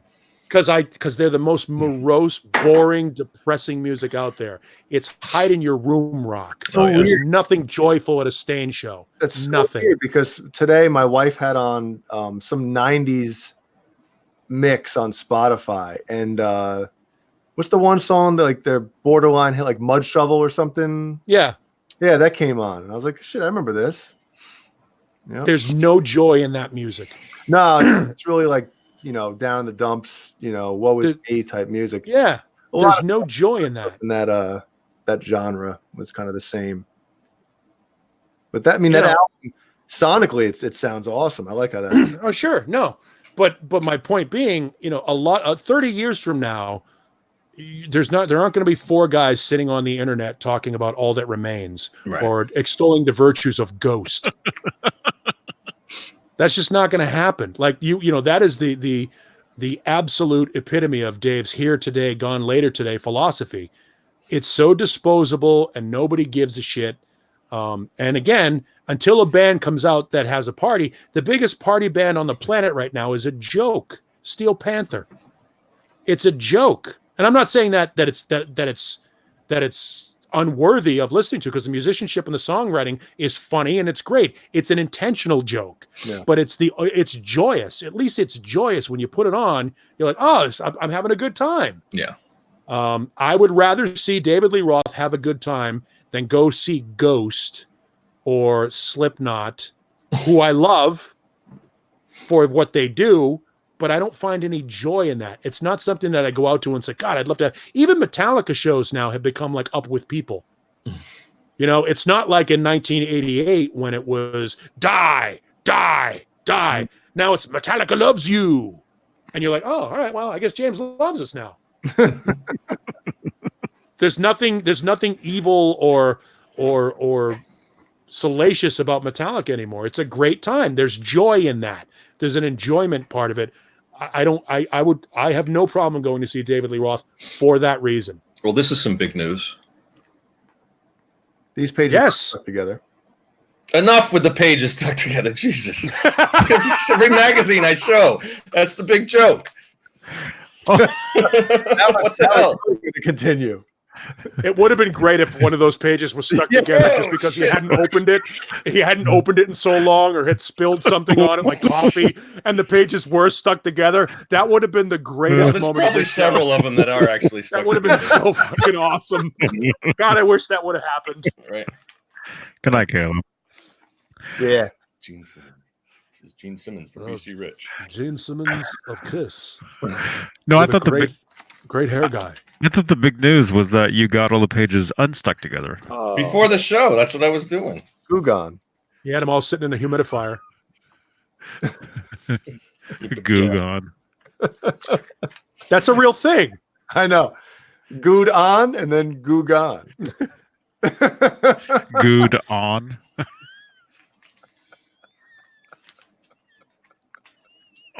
Good a night. Wax on, wax off. Wank. Waxed on. Wanks. You all right, Jay? Oh man. What part of the country are you in, Jay? I'm in South Carolina, man. All right, so you're on East Coast time? Yeah, it's late as shit, and I gotta get up. 3:15 a.m. We're going to do some Halloween thing tomorrow at some farm, and I gotta get up pretty early, but I had to come on with you cats. Well, I was gonna have another drink a little while ago, but I'm like, wait a minute. No, I'll never get up. And then my wife will be really pissed at me. See, 0 sugar, 0 calories, shitloads of caffeine. I think the Oktoberfest sugar stuff, like all the artificial sweeteners, is like worse for you. But I mean, I don't know. What do I know? Yeah. Who wants to live to be 100? Well, it depends. I see what you did there. Depends. If you're wearing Depends, it's all right. No, you know, it's that's the one thing that dying young does for you is you don't live long enough to see all your friends die around you. You know, like imagine you're Paul McCartney, and you've seen everybody around you that you love sort of go away, Including yourself, right? Yes. The first one. You know, Yeah. as far as we know, only 2 people have risen from the dead, and one of them is Paul McCartney. But imagine that's why he and Ringo are going out and playing and stuff together, because they finally have realized mortality. You know, that's why the Stones continue to go out and play, because and you know, for all the joking that we do about Sammy Hagar, Sammy over the past couple of years has become acutely aware that he's 72 years old, and he's been doing everything he can to bury the hatchet with the brothers Van Halen. Well, and I just don't think it's helping. He says stuff to bury the hatchet, and then all of a sudden he says something else about 2004, and it's like, Sammy, what are you trying to do? Are you trying to bury the hatchet? Or are you trying to dig it deeper? Yeah, there you know, some people can't help themselves. Yeah. And you know, it's a common thing in musicians and actors and show business people, where they just kind of go. Yeah. I mean, I would love to see those guys, you know, even if they didn't do any shows together again, just to see Eddie and Sammy. That's right. Just to be hanging out somewhere. Just to be friends again, you know. How great was it to see that one, you know, before Roth fucked it up, to see all 4 of them walk on stage at the VMAs and just hug each other just for that moment. Yeah, but even then you could see it in Ed's face. He wasn't having it, and he didn't enjoy it. You know. Right. Well, he doesn't enjoy being in the public anyway. Yeah. But then again, talk about Sammy again. Look at the '86 and the late '80s with Sam and Ed. I mean, they loved each other. You know. Ed was drunk. Hmm. You know, that whole alcohol. And they were young, and it was honeymoon period. Oh yeah, when you watch that Lava at a Net, man, like I've said this before on the show, but you know, my dad was over not too long ago, and I had it on, and he was just like, how do these guys hate each other now? It's like they were in love, and I'm like, I know, man, it's nuts, but ask any divorced couple. Yeah. And you know, you hear it all the time. A band is like a 4-way, 5-way marriage. You know, you spend more time with your bandmates when you're out on the road than you do with your family. You know, and over those years, when you're out on tour, like that Metallica Guns N' Roses tour we talked about earlier, where they were out on the road for 2 fucking years. I mean, you don't see your own house for 2 years, you're cooped up in a bus or a plane. Hi, you want to take part in the show? Yeah, then the little tiny pet peeves that bother you about somebody turn into a huge, like, oh my God, Mhm. you know, I'm going to kill this guy. I have an admirer. He's such a good boy. But it's not a secret. I love the fact that this dog, they couldn't adopt him because he was supposed to be aggressive. They had a hard time adopting him. This dog is awesome. Hi, buddy. He's a happy boy. Yeah, he's a good dog. Vista Light. Van Halen has been in the Rock and Roll Hall of Fame, but it is probably the most embarrassing Rock and Roll Hall of Fame induction in the history of the Rock and Roll Hall of Fame. Well, It was embarrassing. it was unfortunate. It was embarrassing. It was sad. It was sad to watch. I would rather they hadn't shown up than what happened. I just think, it's a great example of even Guns N' Roses was able to get their shit together for the most part. And they weren't even together at the time. Yeah. Is there I mean, obviously I have no idea about any of this stuff, but is there an option? Like, let's just say they came to a band and they're like, hey, we want you guys to, and they'd be like, well, can we delay it a few years while we get our shit together? I would bet they probably have a say in it. They definitely have a say as to who, like Deep Purple. Who's going to be inducted because there were so many members. There is there's a process that they do with that. In Metallica's case, they inducted everybody that's ever been in the band. I think the band gets that option. Right, Jason stood up there with them. Oh yeah, he played with them. Yeah, yeah. No, I think the band has an option, except for in situations like Kiss and Van Halen. Like Gary. What the joke is, Gary Sharon is the only member of Van Halen has to pay to get into the Rock and Roll Hall of Fame.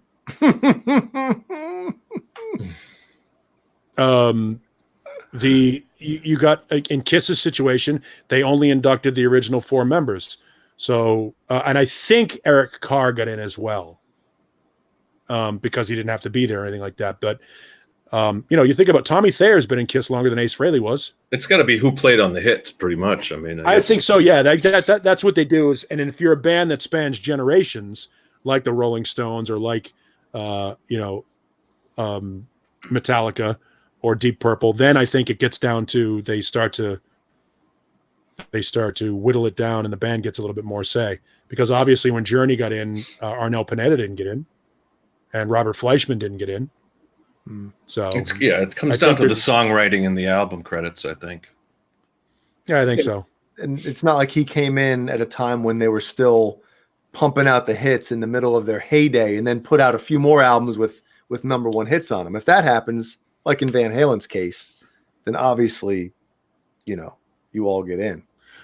Well, the interesting thing about it Fruitcake, you're right. Axl was a no-show, but the band overall was still better represented than Van Halen was.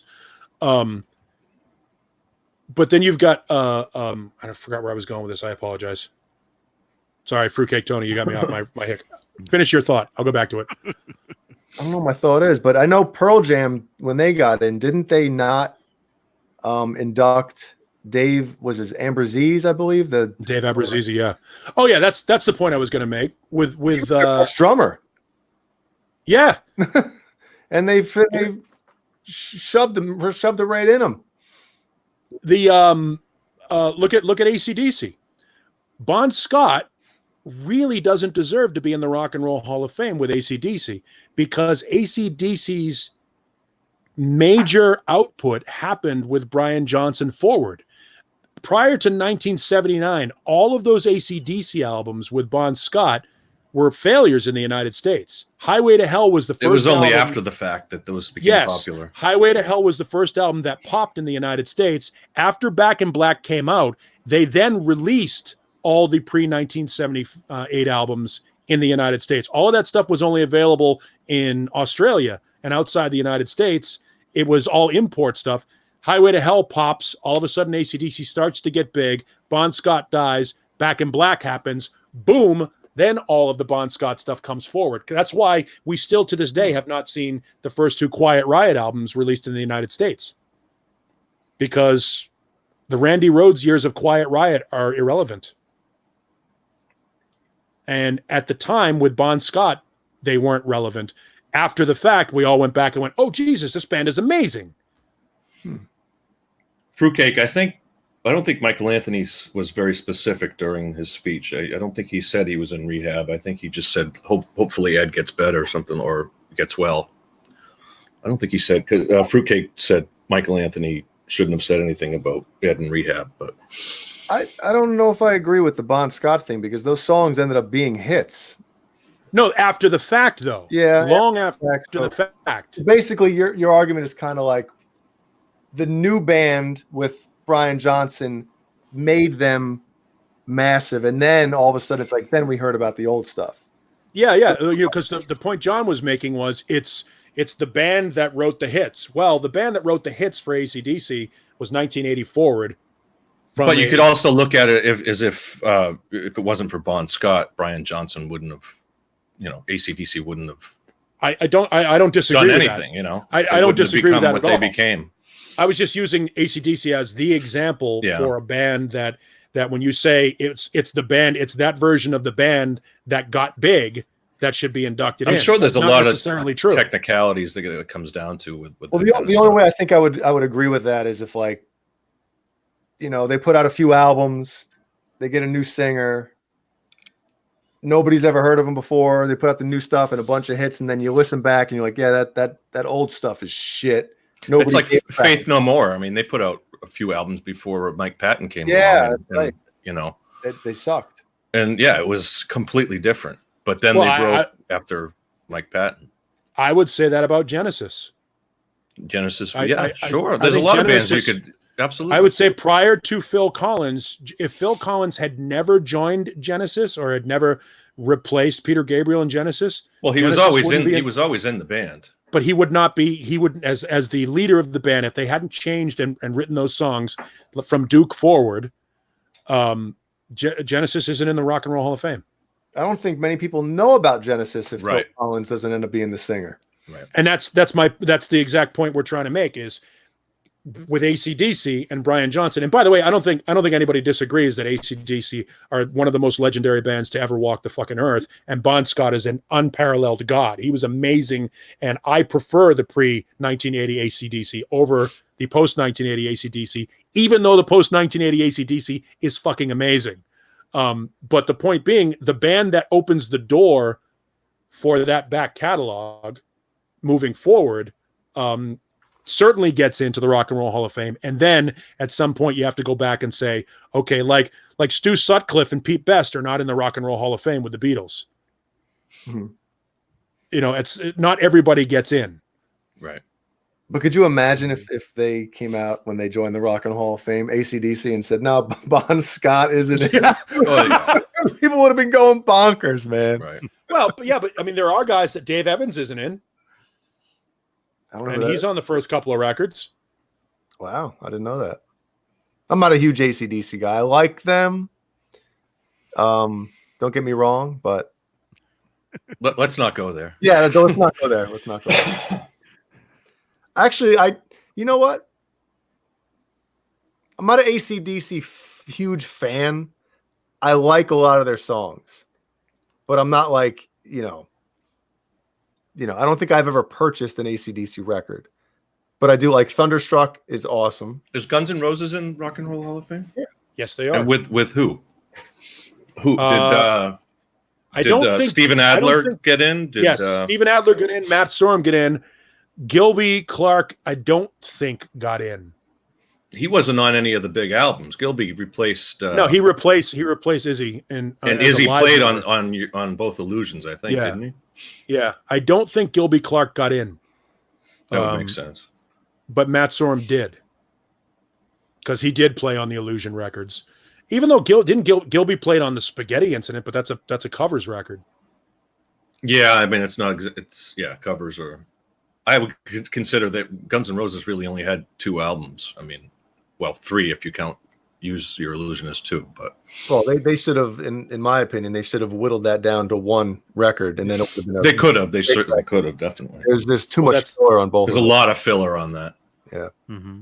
Yeah, it still could have been a double album, but it could have been a shorter double album. But I still love both of them. I do too, but you're right. There has to be so many years though to get into that, right? I think it's 20 years after your first, 20 or 25 years after your first album is released. Kind of like an antique car. So I wonder who's eligible this year. But well, you have to be sort of presented, and there's a financial component to it. You have to be sponsored, and I believe a donation is made. There's a lot of corruption around the Rock and Roll Hall of Fame, which I know this will be shocking. Corruption at an award show. Yeah.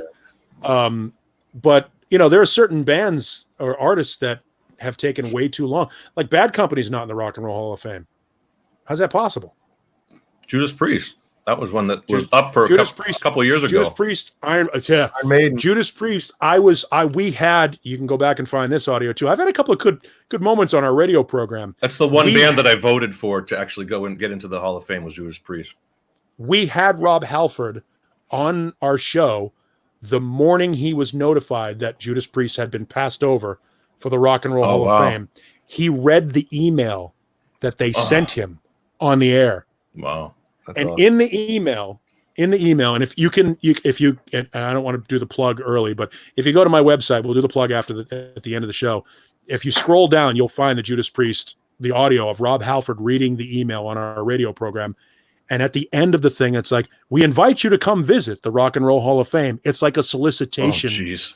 It's the most classless. We're not going to let you in, but it's so horrible. I invite you to read still it. Patronize to go listen to it. It's so obnoxious. And Halford, to his credit, reads everything and very politely in the way that Rob Halford speaks, and continues to read the email. And at the end, we're all just like, "Are you kidding me?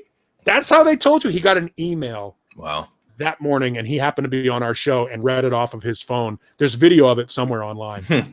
If you Google Rob Halford at KSLM, you'll find it. I'll see if I can Google it and find it. It's awful. It's just a horrible moment. Hey, JJ. Hey, Simon. Hey, Simon. It's getting late. Hey, Alex. Hey, Theodore. I see what you did there. It would be Alvin. Yeah. Alvin.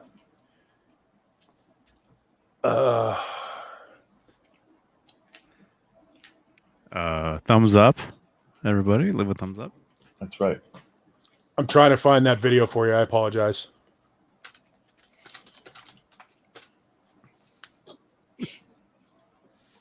Yeah, we can put a link to it in the Discord. Oh, here it is. Wow, a lot of people took our video and ran with it. I have to answer a question. None of the above. Submit answer. I'm asking some questions. I want to have them answered immediately. I just know I have some questions for you. Who is your father and what does he do?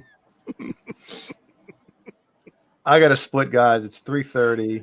Yeah, I'm on my way out too. Well, Yeah. it's 12:30 and I can't talk. So Yeah, if you Google Judas Priest, Rob Halford Rock and Roll Hall of Fame, a bunch of stories will come up.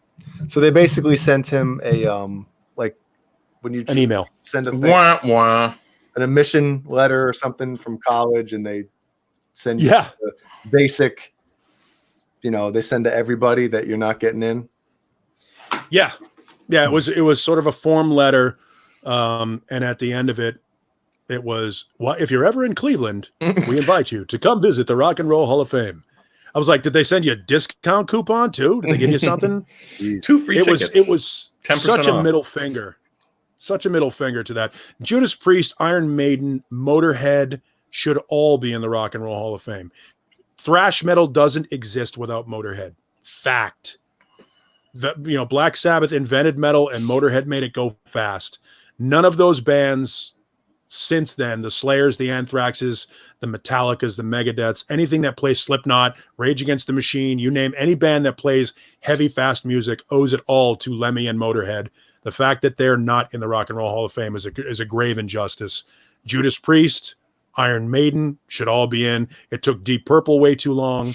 And then after that, you know, when you start talking about heavy metal bands, then it starts to thin out a little bit. I mean, but also look at some of the bands and people that they have inducted that you've never heard of, and that, you know, that maybe had their moment, but there were, I mean, even I think, you know, some of the one-hit wonders and some of the, you know, the people that we've all been just like, who the hell is that? And I can't remember. I can't think of any of them, but a couple of, you know, them that have been inducted in the last couple of years, and they're just like, who is that?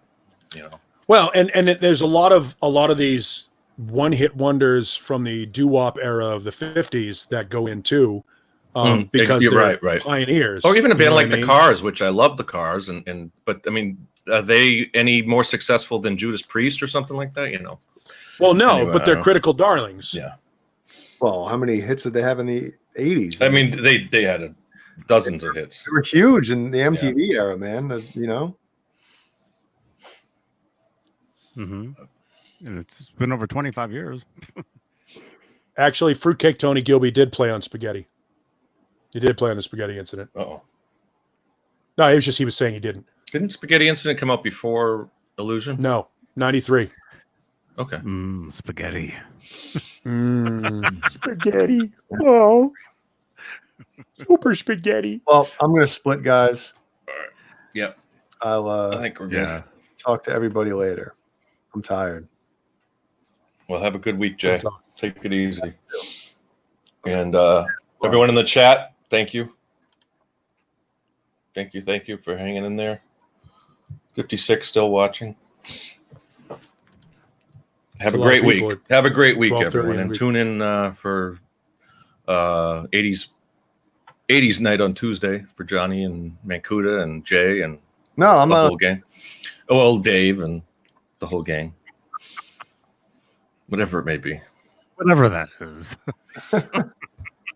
And don't forget to hold the door for somebody. And crash your car into the car in front of you. Oh, try not to do that. Don't forget to wipe your butt after going to the bathroom. Never let your meat loaf. Oh, there you go. Yeah. Where is Mully? Where is he? What are you drinking? Oktoberfest? Oktoberfest. Rocktoberfest. Ooh. Cock-a-doodle-doo Toberfest. All right. Have a big. Yeah. Coming out of your mouth. Wait a minute. She could say big cock coming out of her mouth, but I can't. You are the Oh, man. So you guys hear that new no. New David Lee Roth going? Thank you, Phil Mosley. Good night, Simon Williams. Ned's did sleep the whole show. Jason Wade, take it easy. Yeah, Ned was there all night, huh? He did. I think he got up a couple times. Yeah. Oh, left you some. that's his head. He's like upside down. His face there.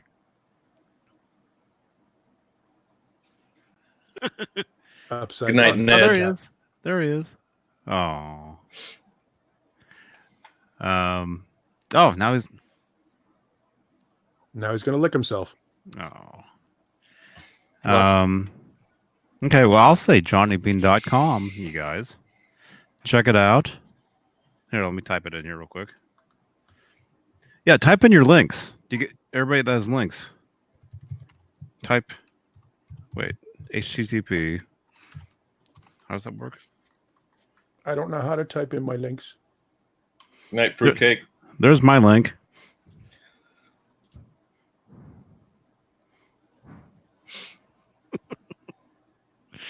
I have my YouTube, but that's it. You can John BL. It's not much there though. Kind of like Gibson's that's right. Page. Oh, there's more content than Gibson's page.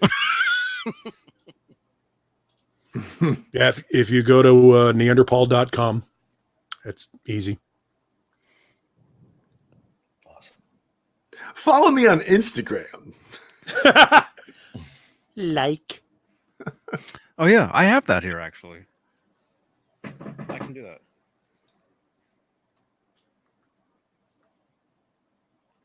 There it is. There's Jay's Instagram. Oh, I thank you. Breakfast time.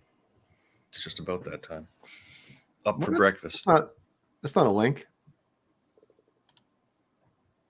Is it really almost 4:00 on the East Coast? Mm-hmm. Yeah, dude. Holy shit!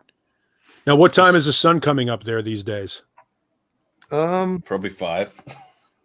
Oh, Looks like it's about 6:40 something when it's supposed to come up. see, Yep. we get football at 10 a.m. here still. Ooh, that's So the too early, man. first game, well, and especially when they do like the London games, those start at like 7. Oh God, yeah. 2 weeks, I think the Bears and Raiders play in London, right? Next week? Well, I shouldn't say 2 weeks. 2 football games away. I think it's next week.